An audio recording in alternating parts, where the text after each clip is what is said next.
আমরা এখন পেশি টিস্যু নিয়ে কথাবার্তা বলবো। আমরা অলরেডি আবরণ টিস্যু, যোজক টিস্যু এগুলো নিয়ে কথাবার্তা বলে ফেলছি। আমরা এখন পেশি টিস্যু নিয়ে বলবো, তারপর হচ্ছে আমরা স্নায়ু টিস্যু নিয়ে কথাবার্তা বলবো। তো দেখো, পেশি টিস্যু মানে হচ্ছে পেশি কি মাসেল, মাংস, অর্থাৎ মাংস রিলেটেড আলোচনা। মাংসের যে টিস্যু সেটা হচ্ছে পেশি টিস্যু। দেখো, এর আগে আমরা যোজক টিস্যু পড়ছি, যেটা হচ্ছে বডির একটা পার্টের সাথে একটা পার্টকে কানেক্ট করছে। তার আগে আমরা আবরণী টিস্যু পড়ছি, যেটা হচ্ছে বডির বিভিন্ন অংশগুলোর মধ্যে একটা আবরণ তৈরি করছে, যেমন আমাদের দেহের আবরণ, বিভিন্ন অঙ্গের আবরণ। তো এখন আমরা এই বডির বিভিন্ন অঙ্গগুলা কি মাসল দিয়ে তৈরি, সেই মাসল নিয়ে আলোচনা করব। মাসল, মাসল মানে মাংস মানেই পেশি, ঠিক আছে? পেশি বা আমরা মাসল নিয়ে কথা বলবো, বা মাংস নিয়ে কথা বলবো, মাংস। তো আমরা বিভিন্ন গবাদি পশুর যে মাংস খাই, ওটাই কিন্তু অ্যাকচুয়ালি পেশি। তো আমরা মাসেল বলতে বা পেশি বলতে আমরা যে এরকম দেখাই না, যে বাইসেপস ট্রাইসেপস দেখাই আমরা, হ্যাঁ?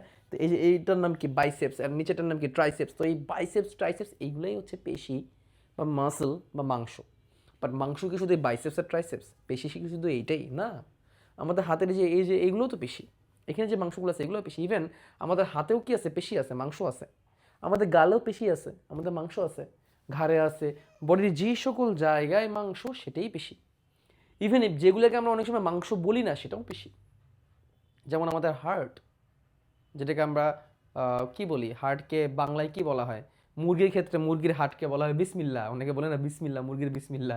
তো আসলে কেন বলে আই ডোন্ট নো, বাট ওইটাও কিন্তু হার্ট, ওই হচ্ছে মুরগির হার্ট। তো আমাদের যেই সকল জায়গায় মাংস আছে ওইটাই আসলে পেশি বা মাসেল। বাট সবগুলো মাসেল একরকম না। যেমন যে সকল মাসেলের কন্ট্রোল আমাদের হাতে আছে সেগুলো হচ্ছে ঐচ্ছিক পেশি। যেমন আমাদের হাত আমরা নাড়াচ্ছি, আমরা মুখ দিয়ে কথা বলতেছি, আমাদের বডি আমরা নাড়াচ্ছি, হাত পা নাড়াচ্ছি, পা দিয়ে মুভ করতেছি, চলাফেরা করতেছি। অর্থাৎ যেই সকল পেশিগুলোর কন্ট্রোল আমাদের কাছে আছে সেগুলো হচ্ছে ঐচ্ছিক পেশি, মানে যেগুলো কন্ট্রোল আমাদের হাতে। যেমন আমরা যে মুখ নাড়ায় যে আমরা কথা বলতেছি, আমরা যে ফেসিয়াল এক্সপ্রেশন দিচ্ছি, হাসতেছি, কান্না করতেছি, রাগ করতেছি, যে ফেসিয়াল এক্সপ্রেশন দেওয়ার জন্য, মুখের এক্সপ্রেশন দেওয়ার জন্য কিন্তু এই মাসেলগুলো কি করতেছে, কাজ করতেছে। Expression muscle. ওকে। অনৈচ্ছিক পেশি কোনগুলা? যে সকল পেশির কন্ট্রোল আমার হাতে নাই। তোমাকে একটা বেসিক এক্সাম্পল দিই। তুমি খাবার খাইলা, তুমি মুখ দিয়ে খাবার নিলা, হ্যাঁ?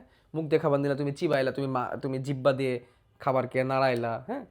মুখ দিয়ে চাবাইলা, এগুলো সব ঐচ্ছিক পেশি কর্মকাণ্ড। ইভেন জিব্বাও তার অন্তর্ভুক্ত, ঐচ্ছিক পেশির অন্তর্ভুক্ত জিব্বা। তুমি খাবার গিললা, এই গেলা পর্যন্ত তোমার কন্ট্রোল আছে, বাট এরপরে কিন্তু তোমার কোনো কন্ট্রোল নাই। এরপর তুমি চাইলেও কন্ট্রোল করতে পারতেছো না। পারতেছো কি? পারতেছো না তো। লোক, তোমার যে অন্ননালীর ভিতর দিয়ে যে খাবারটা ঢুকবে, এই যে অন্ননালীর ভিতর দিয়ে খাবারটা ঢুকবে, পাকস্থলীতে যাবে, ক্ষুদ্রান্তে যাবে, এইসব জায়গায় যা ঘটবে এখানে তোমার কোনো কন্ট্রোল নাই। ঠিক আছে? আল্লাহর ইশারায় খাবার এখন তার মতো করে কি হবে, পরিপাক হবে। তোমার এখানে কিচ্ছু করার নাই, নাথিং, কিচ্ছু করার নাই। যা হওয়ার অটোমেটিকভাবে হবে তোমার বডিতে। ঠিক আছে? আল্লাহ একটা সিস্টেম বানাই দিচ্ছে আমাদের বডিতে, ওই সিস্টেম অনুযায়ী সব কিছু চলতে থাকবে। তুমি এই গিলা খাবার গেলা পর্যন্ত তোমার কাজ। এরপরে তোমার অন্ননালীর ভিতর দিয়ে খাবার অটোমেটিক সামনে আগাবে। পাকস্থলীর ভিতরে যে আমাদের স্টোমাক, যেটা পাকস্থলী, যে এই জায়গায়, এই পাকস্থলীর ভিতরে যে খাবার অটোমেটিক তার মতো করে মিশ্রিত হবে। তারপর সেখান থেকে ক্ষুদ্রান্তে যাবে, বৃহদান্ত্রে যাবে, খাবার অটোমেটিক নির্দিষ্ট গতিতে সামনের দিকে আগাবে, এবং আগানোর পথে আবার খাবার মিশ্রিত হবে, বিভিন্ন এনজাইমের সাথে মিশবে। খাবার এরকম এরকম হবে, হ্যাঁ? পেটের ভিতরে কিন্তু খাবার কয়েক সেকেন্ড পর পর এরকম করে, হ্যাঁ? কয়েক সেকেন্ড পর পর পেটের ভিতরে খাবার এলোমেলো হয়, ঘুরপাক খায়, যাতে করে খাবার পরিপাক হইতে পারে, ডাইজেস্ট হইতে পারে। তো এগুলো তো আমার হাতে নাই। তারপর ধরো তুমি তোমার এর কথা চিন্তা করো, কিডনির কথা চিন্তা করো। তুমি কি তোমার কিডনিকে কন্ট্রোল করতে পারো? তুমি একটু চেষ্টা করো তো, তোমার বাইরে থেকে অনেক শক্তি খাটায় পেটের ভিতরে কোন নাড়ি ভুড়ি, কোনো অঙ্গ প্রত্যঙ্গ একটু নাড়ানোর চেষ্টা করো, তো পারবা না? তোমার পেটের ভিতরে যে অঙ্গ প্রত্যঙ্গ আছে তুমি সেগুলো নাড়াইতে পারবা না, ওগুলো কন্ট্রোল তোমার হাতে নাই। তুমি এইভাবে যদি করো, মানে ভিতরে নাড়ানোর চেষ্টা করো, সেটা আলাদা হিসাব। ওটা তো আসলে আলাদাভাবে তুমি নাড়াইতেছো না, ভিতরে সবই নড়তেছে। আর তুমি এখন চেষ্টা করতে আলাদাভাবে তুমি তোমার পাকস্থলীকে নাড়াইতে পারো কিনা, পারবা না। ওটা তোমার হাতে নাই, ওইটার কন্ট্রোল। ওকে। তো যেগুলো আমার হাতে নাই কন্ট্রোল, যেগুলো আমি পারতেছি না, সেগুলোকে বলে অনৈচ্ছিক পেশি। অনৈচ্ছিক, ইনভলেন্টারি। ঐচ্ছিক মানে ভলেন্টারি, যেটা কন্ট্রোল আমার কাছে আছে। অনৈচ্ছিক মানে ইনভলেন্টারি, যেটা কন্ট্রোল আমার নাই। আর হৃদপেশিটা কি? হৃদপেশিটাও ইনভলেন্টারি, হৃদপেশিটাও অনৈচ্ছিক প্রকৃতির, ওইটাও কন্ট্রোল আমার হাতে নাই। হার্ট তার নিজের মতো করে বিট করবে। জানো, আমরা যখন আমার মায়ের পেটে ছিলাম, মায়ের পেটে যখন আমাদের বয়স ছিল মাত্র 4 সপ্তাহ, মানে কি আমার চোখ নাক মুখও সেভাবে করে তৈরি হয় নাই, তাই না? তোমার আমার আমরা যখন মায়ের পেটে ছিলাম, যখন আমাদের বয়স মাত্র 4 সপ্তাহ, এই পৃথিবীতে আমাদের বয়স মাত্র 4 সপ্তাহ, মায়ের পেট থেকে বের হওয়ার পরে 4 সপ্তাহ বলতেছি না, কিন্তু মায়ের পেটে থাকা অবস্থায় যখন আমরা একটা ভ্রূণ অবস্থায় ছিলাম, এই 4 সপ্তাহ বয়স থেকে হার্ট বিট করা শুরু করছে, স্টিল বিট করছে। তুমি যখন ভিডিওটা দেখতেছো, আমি যখন ক্লাসে রেকর্ড করতেছি, স্টিল আমাদের হার্ট বিট করতেছে বলে আমরা বেঁচে আছি। যেদিন হার্ট তার বিট করা বন্ধ করে দেবে সেদিন আমরা শেষ, নাই, রাইট? এই যে হার্ট বিট করতেছে, তার নির্দিষ্ট একটা ছন্দ আছে। নর্মালি তোমার এখন হার্ট বিট কত, 75 থেকে 80 বিট পার মিনিট। তুমি এখন বুকে হাত দিয়ে ধরে তুমি স্টপ ওয়াচ অন করে 60 সেকেন্ডে, এক 60 সেকেন্ডে দেখো কতটুকু হার্ট বিট করে, এটা তোমার হার্ট বিট প্রতি মিনিট। তো এটা নর্মালি 75 থেকে 80 থাকে নর্মালভাবে। তুমি যখন একটু রেস্ট করো, ঘুমাইতে করো, তাহলে একটু কমে, তখন 70 বা এর নিচে নামে। বা যখন তুমি অনেক কাজ করো, দৌড়ঝাঁপ করো, খেলাধুলা করো, তখন সেটা 120-এর উপরেও চলে যায়, 150-ও চলে যায়। তো এটা কেন হচ্ছে? তোমার বডির সাথে সব কিছুর ব্যালেন্স রাখার জন্য হার্টবিট সেটাকে ইয়ে করতেছে, মানে তারতম্য করতেছে। যখন তুমি ধরো দৌড় দিচ্ছ, দৌড় দেওয়ার সময় কি হয়, তোমার হাত পা সব কিছুর মাসেল অনেক কাজ করে। ধরো তুমি চিন্তা করো, তুমি দৌড়াচ্ছ, এখন দৌড়ানোর সময় কি হবে, তোমার হাত এই যে এইভাবে করে দৌড়াবে না, এইভাবে করে যখন দৌড়াবে, তোমার পা, তোমার হাত, তোমার পা পুরো মাসেল অনেক কাজ করবে। ইভেন তোমার এই দেখো দৌড়ানোর সময় তোমার পিঠের মাসেলও কাজ করতেছে, মানে পুরো বডির যতগুলো মাসেল আছে সবগুলো তখন কাজ করা শুরু করবে। তো প্রত্যেকটা মাসেলের তখন কি বাড়বে, খাবারের চাহিদা বাড়বে, অক্সিজেনের চাহিদা বাড়বে, কারণ তারা কাজ করতেছে, বেশি কাজ করার জন্য তো শক্তি দরকার। এই শক্তি কে দিবে? অক্সিজেন দিবে, বা রক্ত নিয়ে যাবে এই শক্তিগুলোকে, খাবারগুলোকে। প্রত্যেকটা কোষের খাবারের চাহিদা বাড়বে, তারা কি, তার মানে হচ্ছে প্রত্যেকটা কোষের মধ্যে রক্তের চাহিদা বাড়বে, রক্ত যাতে করে প্রত্যেকটা কোষের মধ্যে অক্সিজেন খাবার এগুলো নিয়ে যেতে পারে। রক্ত দ্রুত ওই কোষের মধ্যে পৌঁছাইতে হবে, এই জন্য হার্টবিট ফাস্ট হয়ে যায়। হার্টবিট কেন ফাস্ট হয়? যাতে করে হার্ট দ্রুত বিট করে দের সবগুলা কোষের মধ্যে, ওই যেসব কোষ এখন অনেক বেশি কাজ করতেছে সেগুলোর মধ্যে খাবার পৌঁছাই দিতে পারে। ঠিক আছে? তাহলে এইটা হচ্ছে হার্টের কাজ। হার্টের এই কন্ট্রোল আমার হাতে নাই। হার্ট তার নিজস্ব পদ্ধতিতে একটা একটা কমান্ড হার্টকে আল্লাহ তালা দিয়ে দিয়েছেন, সে অনুসারে হার্ট কাজ করবে। তুমি যখন বিশ্রাম করবা তখন একটু স্লো হবে, তুমি যখন ফাস্ট কাজ করবা, পরিশ্রম করবা, তখন সেটা ফাস্ট হয়ে যাবে। এটাই নিয়ম, এইভাবেই প্রোগ্রাম করা আমাদের হার্টকে। এখানে কন্ট্রোল আমাদের হাতে নাই। আমি চাইলে হার্টবিট বাড়াইতে বা কমাইতে পারবো না, এটা যখন বাড়া তখন এমনিই বাড়বে, যখন কমা তখন এমনিই কমবে। ঠিক আছে? এখানে কন্ট্রোল আমার নাই। বাট একটা ব্যাপার আছে যে হার্টের পেশির যে হৃদপেশি যেটাকে আমরা বলছি, হার্ট স্পেশাল কিছু পেশি দিয়ে তৈরি। এটা দেখতে ঐচ্ছিক পেশির মতো, কাজ অনৈচ্ছিক। এটা একটা মজার জিনিস। ঐচ্ছিক পেশি দেখতে একরকম, অনৈচ্ছিক পেশি দেখতে কিন্তু আবার আরেক রকম। বা হৃদপেশি দেখতে ঐচ্ছিকের মতো, কাজ করে অনৈচ্ছিকের মতো, মিক্সড টাইপের। তো আমরা এই 3টা পেশি নিয়ে চলো আমরা আগে কথাবার্তা বলি, তারপর আমরা স্নায়ু টিস্যু, যেটা যেটা আমাদের সব কিছুকে কন্ট্রোল করে, নিউরন। যেমন ধরো তোমার এখন জোরে করে ধরো কেউ একটা পিটনা দিল, তুমি কি ব্যথা পাবা না? ব্যথা পাবা। তাহলে ধরো এই জায়গায় কেউ পিটনা দিল, বা এই ধরো কেউ চিমটি কাটলো, চিমটির ব্যথাটা আমি এখানে কেমনে পাইলাম? নিউরনের মাধ্যমে পাইলাম। নিউরন এইখানকার অনুভূতিটা নিয়ে গেল আমাদের স্নায়ুতন্ত্রে, তার কারণে আমি ব্যথাটা পাইছি। নিউরন কি করে? নিউরন হচ্ছে স্নায়ু উদ্দীপনা পরিবহন করে। এখান থেকে ধরো একটা উদ্দীপনা তোমার কেন্দ্রীয় স্নায়ুতন্ত্র, ব্রেন অথবা সুষুম্নাকাণ্ড নিয়ে যাবে, সেখান থেকে আবার একটা উদ্দীপনা আবার নিয়ে আসবে। যেমন ধরো আমি যে হার্টটাকে নাড়াচ্ছি, এটা কিন্তু ব্রেনের কমান্ডে আমি নাড়াতে পারতেছি। ব্রেন কমান্ড দিচ্ছে হার্টের স্নায়ুর মাধ্যমে, একটা স্নায়ুর মাধ্যমে, তার ফলে কিন্তু আমি এটা নাড়াতে পারতেছি। এটা হচ্ছে স্নায়ু টিস্যু। তা আমরা চলো আগে পেশি টিস্যুতে আমরা পেশি টিস্যুতে একটু আলোকপাত করি। আগে আমরা পেশি টিস্যুর মধ্যে প্রথমে আমরা পেশি টিস্যুকে ওভারঅল একটু আমরা জানি। পেশি টিস্যুর মধ্যে একটা কথা লেখা আছে, দেখো, ভ্রূণের মেসোডাম থেকে উৎপন্ন। এই কথাটা প্রথমে মাথায় রাখতে হবে, ভ্রূণের মেসোডাম থেকে উৎপন্ন। এগুলো নিয়ে তোমাদের সাথে আমি অলরেডি কথাবার্তা বলছি। আর একটু কথা বলে রাখি, আমার এই ক্লাসগুলো ভালো করে বুঝতে গেলে তোমাকে আগের ক্লাসগুলো করে আসতে হবে। আমি এর আগে আরও কয়েকটা ক্লাস নিছি, প্লে লিস্টের মধ্যে কোন সুন্দর করে সাজানো আছে, সেগুলো তোমাকে করতে হবে। তো তুমি এই ক্লাসগুলো আরও ভালো করে বুঝতে পারবে। এই ডাজন্ট ম্যাটার যে এই ক্লাসটা দেখলে নতুন করে তুমি বুঝবা না, নতুন হলেও তুমি বুঝবা, আর আগের ক্লাসগুলো দেখলে তুমি আরও ভালো বুঝতে পারবা, নাম্বার 1। আর নাম্বার 2 যেটা, সেটা হচ্ছে যে আমি একটু অ্যাডভান্স অনেক ডিটেলসে পড়াই, হ্যাঁ। যখন আমার ক্লাসগুলো একটু লম্বা হয়, ধৈর্য ধরে করতে হবে। বাট এগুলো তুমি যদি করতে পারো, তোমার কলেজ লাইফে বায়োলজি নিয়ে কোনো টেনশন হবে না ইনশাল্লাহ। ঠিক আছে? তো দেখো, ভ্রূণের মেসোডাম থেকে উৎপন্ন হয়। আমাদের একটা ভ্রূণের 3টা স্তর থাকে। ভ্রূণের 3টি স্তর, হ্যাঁ, ভ্রূণের 3টি স্তর কি কি? সেটা এর নাম হচ্ছে অ্যাক্টোডাম। অ্যাক্টোডাম অ্যাক্টোডাম, ডাম মানে হচ্ছে স্তর, অ্যাক্টো মানে হচ্ছে বাইরে। মাঝখানে যেটা থাকে সেটা হচ্ছে মেসোডাম। মাঝখানে যে স্তরটা সেটা হচ্ছে কি? মেসোডাম। আর একদম ভ্রূণের ভিতরের দিকে যে স্তরটা থাকে সেটাকে বলে অ্যান্ডোডাম। অ্যান্ডো মানে ভিতরে, মনে রাখবা, অ্যান্ডো মানে হচ্ছে ভেতরে, আর ডার্ম মানে হচ্ছে স্তর বা ত্বক। তাহলে অ্যাক্টোডাম হচ্ছে ভ্রূণের একদম বাইরের স্তর। এটা ধরো ভ্রূণ, হ্যাঁ। এই ভ্রূণটার, ধরো একটা ভ্রূণ আমি আঁকাইলাম, এটা ধরো মানুষের একটা ভ্রূণ। এই ভ্রূণের একদম বাইরের স্তরটা তৈরি করবে অ্যাক্টোডাম। এই ভ্রূণটার একদম বাইরের স্তর তৈরি করবে কি? অ্যাক্টোডাম। এই ভ্রূণটার মাঝখানের স্তর তৈরি করবে অ্যান্ডোডাম, আর একদম ভিতরের স্তর তৈরি করবে হচ্ছে অ্যান্ডোডাম, মাঝখানটা বলবো মেসোডাম। তো একদম মাঝখানের স্তরটা হচ্ছে মেসোডাম। এই ভ্রূণকে 3টা স্তরে ভাগ করা যায় এবং 3টা স্তর থেকে 3 রকমের অঙ্গ প্রত্যঙ্গ তৈরি হয়। অর্থাৎ অ্যাক্টোডার্ম কিছু অঙ্গ প্রত্যঙ্গ তৈরি করবে যেটা মেসোডার্ম করবে না, মেসোডার্ম কিছু অঙ্গ প্রত্যঙ্গ তৈরি করবে যেটা অ্যান্ডোডার্ম করবে না, অ্যান্ডোডার্ম যে অঙ্গ প্রত্যঙ্গ তৈরি করবে সেটা আবার মেসোডার্ম করবে না। অর্থাৎ প্রত্যেকের নির্দিষ্ট ফিক্সড কাজ আছে, সেই কাজে সে করবে এবং এইভাবে করে আমাদের পুরো দেহটাকে তৈরি করবে। ওকে, তো আমাদের মাংসপেশি, আমাদের দেহে যত মাংসপেশি আছে এটা ভ্রূণের মেসোডার্ম থেকে উৎপন্ন। এটা মনে রাখবো, মাংসপেশি কই থেকে তৈরি? মেসোডার্ম থেকে তৈরি। ভ্রূণের কই থেকে তৈরি? মেসোডার্ম থেকে তৈরি। এটা মনে রাখার টেকনিক হচ্ছে মাসেল মেসো, মাসেল মেসো, এভাবে মনে রাখবা, মাসেল মেসো। মাসেল বানান কি দিয়ে? ম দিয়ে, মেসো বানানো ম দিয়ে, মেসোডার্ম। তাহলে ভ্রূণের মেসোডার্ম থেকে কি উৎপন্ন হয়?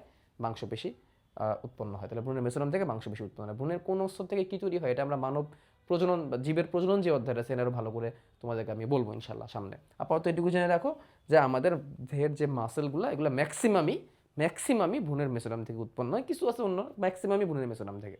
আচ্ছা, এই টিস্যুর ম্যাট্রিক্স নেই বললেই চলে, মানে এই টিস্যুর মাতৃকা তেমন একটা নাই। মাতৃকার কথা মনে আছে? ম্যাট্রিক্স পড়াইছি তো আমি। ম্যাট্রিক্স কি? ম্যাট্রিক্স হচ্ছে তরল থেকে জেলির মতো পদার্থ যেটা হচ্ছে টিস্যুর কোষের আশেপাশে থাকে। ম্যাট্রিক্স যত বেশি থাকে জিনিস তত তরল হয়ে থাকে। যেমন রক্তের ম্যাট্রিক্স কি? রক্তের কোষ কোনগুলা? রক্ত তো টিস্যু থাকতে গেলে কি করতে হবে? অনেকগুলো কোষ থাকতে হবে। পেশিও তো টিস্যু, তাহলে এখানে অনেকগুলো কোষ আছে, রাইট? অনেকগুলো কোষ মিলে যখন একটা কাজ করে তখন তাকে টিস্যু বলে। রক্ত যেহেতু টিস্যু, তাহলে রক্তে অনেকগুলো কোষ আছে। রক্তের কোষগুলোকে রক্তের কণিকা, লোহিত রক্তকণিকা, শ্বেত রক্তকণিকা, অনুচক্রিকা। আবার টিস্যু হলে ম্যাট্রিক্সও থাকা লাগে। ম্যাট্রিক্সটা কি? রক্তের আশেপাশে থাকা তরল পদার্থ। রক্তের আশেপাশে তরল পদার্থটা কি? রক্তরস। তাহলে রক্তরস হচ্ছে রক্তের ম্যাট্রিক্স, রাইট? তেমনি এই কোষের ম্যাট্রিক্স নাই বললেই চলে। এই জন্য কোষগুলো ঘন, এই জন্য কোষগুলো একটার সাথে একটা ঘন হয়ে লেগে আছে। যেমন আমাদের হাড্ডি তো টিস্যু, তাই না? আমরা পড়াইছি অস্থি, কঙ্কাল টিস্যু। অস্থির ম্যাট্রিক্সগুলো শক্ত, এগুলো হাড্ডি অনেক শক্ত। অস্থির ম্যাট্রিক্সে ক্যালসিয়াম কার্বনের চুন টুন জমে শক্ত হয়ে যায়। ক্যালসিয়াম কার্বনের জাতীয় পদার্থ, ক্যালসিয়াম জাতীয় পদার্থ, তার কারণে অস্থি শক্ত হয়ে যায়। তো এইখানে ম্যাট্রিক্স নাই বললেই চলে। তাহলে কার ম্যাট্রিক্সটা কেমন এটা কিন্তু মনে রাখা খুবই গুরুত্বপূর্ণ। আবরণী টিস্যুর ম্যাট্রিক্স কেমন, তারপরে রক্তের ম্যাট্রিক্স কেমন, যোজক টিস্যুর ম্যাট্রিক্স কেমন, তারপরে অস্থির ম্যাট্রিক্স কেমন, ফাইব্রাস টিস্যুর ম্যাট্রিক্স কেমন পাইছি আমরা? ফাইব্রাস টিস্যুর ম্যাট্রিক্স হচ্ছে সুতার মতো, এই জন্য সেটা ফাইব্রাস। এই টিস্যুর ম্যাট্রিক্স নাই বললেই চলে, মনে রাখতে হবে। এই টিস্যুর কোষগুলো তন্তুর মতো লম্বা।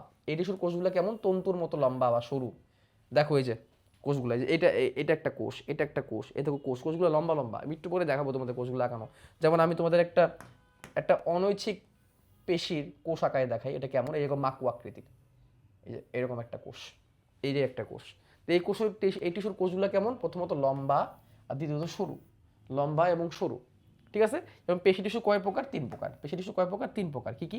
ঐচ্ছিক পেশি, যার কন্ট্রোল আমার হাতে আছে, অনৈচ্ছিক পেশি, যার কন্ট্রোল আমার হাতে নাই, হৃদ পেশি, এর কন্ট্রোল আমার হাতে নাই, এবার দেখতে ঐচ্ছিক পেশির মতো। এবং দেখো 3টার ছবি এখানে দেওয়া আছে, এটা আমাদের বইয়েরই ছবি, তোমাদের যে বইটা তোমরা 9-10 পড়ো সেই বইয়েরই ছবি।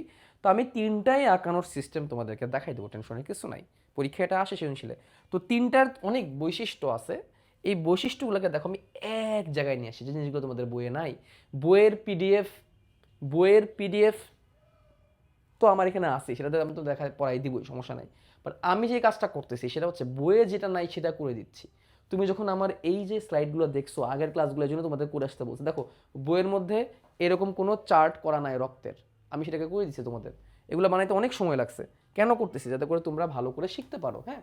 তারপর ধরো যেই জিনিসগুলো বইয়ের মধ্যে নাই, সাজানো নাই, সেগুলোকে আমি সুন্দর করে সাজাই দিচ্ছি। যেমন ধরো এই যে দেখো, এই যে এটা দেখলে তো তোমরা বুঝতে পারতেছো কত সুন্দর করে এখানে সাজানো হয়েছে। এগুলো তো তোমাদের বইয়ের মধ্যে সাজানো নাই। তো এই সাজানোর ফলে তোমাদের বুঝতে সহজ হবে, তুলনা করতে সহজ হবে, শিখতেও সহজ হবে। তো দেখো আমি 3 প্রকারের টিস্যুগুলোকে একসাথে একটা চার্টের মধ্যে নিয়ে আসি। একটা চার্ট পড়লে 3 প্রকার টিস্যু সব কিছু পড়া হয়ে যাবে। বা তার আগে আমি তোমাদের 3 প্রকার টিস্যু কেমনে আঁকাইতে হয় সে আঁকানোটা শেখাবো। দেখো ঐচ্ছিক টিস্যু চার্টে আমরা পরে আসবো। ঐচ্ছিক টিস্যুর কোষগুলো কেমন দেখো। ঐচ্ছিক টিস্যুর কোষগুলো এরকম ডোরা কাটা, এরকম লম্বা লম্বা। টিস্যু মানে কি? অনেকগুলো কোষ মিলে তো কি তৈরি হয়? টিস্যু। তাহলে ঐচ্ছিক টিস্যুর কোষগুলো দেখো এরকম ডোরা কাটা, এরকম লম্বা লম্বা। এটা ধরো একটা কোষ, এটা ধরো আরেকটা কোষ, এটা ধরো আরেকটা কোষ। ঐচ্ছিক টিস্যুর কোষগুলো এরকম লম্বা লম্বা হয়। এই জন্যে এই কোষগুলোকে পেশি কোষ না বলে পেশি তন্তুও বলে, দেখতে তন্তুর মতো। পেশি কোষ না বলে এগুলোকে কি বলে? পেশি তন্তুও বলে। ওকে, পেশি কোষ না বলে পেশি তন্তুও বলে, মাসেল ফাইবারও বলা হয়। মাসেল ফাইবার, হ্যাঁ, পেশি মানে মাসেল আর কোষ মানে হচ্ছে ফাইবার, এই জন্য এটাকে মাসেল ফাইবারও ডাকা হয়। তো মাসেল ফাইবারের ক্ষেত্রে খেয়াল করো এই ফাইবারগুলো কেমন। এই হচ্ছে একটা কোষ, এবং এই কোষের নিউক্লিয়াস থাকে অনেকগুলো, এটা একটা মজার জিনিস। পেশি কোষ যেটা ঐচ্ছিক, যেগুলা ঐচ্ছিকগুলার অনেকগুলা করে নিউক্লিয়াস থাকে, কয়েকশো নিউক্লিয়াস থাকতে পারে, কয়েকশো, একটা কোষে কয়েকশো নিউক্লিয়াস থাকতে পারে, ঠিক আছে। এবং আরেকটা কথা মনে রাখবা, নিউক্লিয়াসগুলো থাকে কোষের পরিধির দিকে। পরিধির দিকে মানে কি, কোষের সাইডের দিকে। এই দেখো সাদা সাদা বর্ডারগুলো এক একটা কোষ, হ্যাঁ।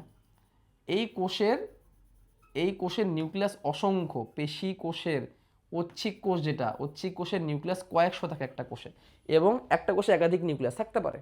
নিউক্লিয়াস তো আমরা যখন পড়েছি তখন তোমাদেরকে বলছি কিছু কিছু কোষ আছে যার নিউক্লিয়াস নাই, যেমন আমরা পড়ছি সিপ কোষ, ফ্লোয়েমের সিপ কোষ, নিউক্লিয়াস নাই।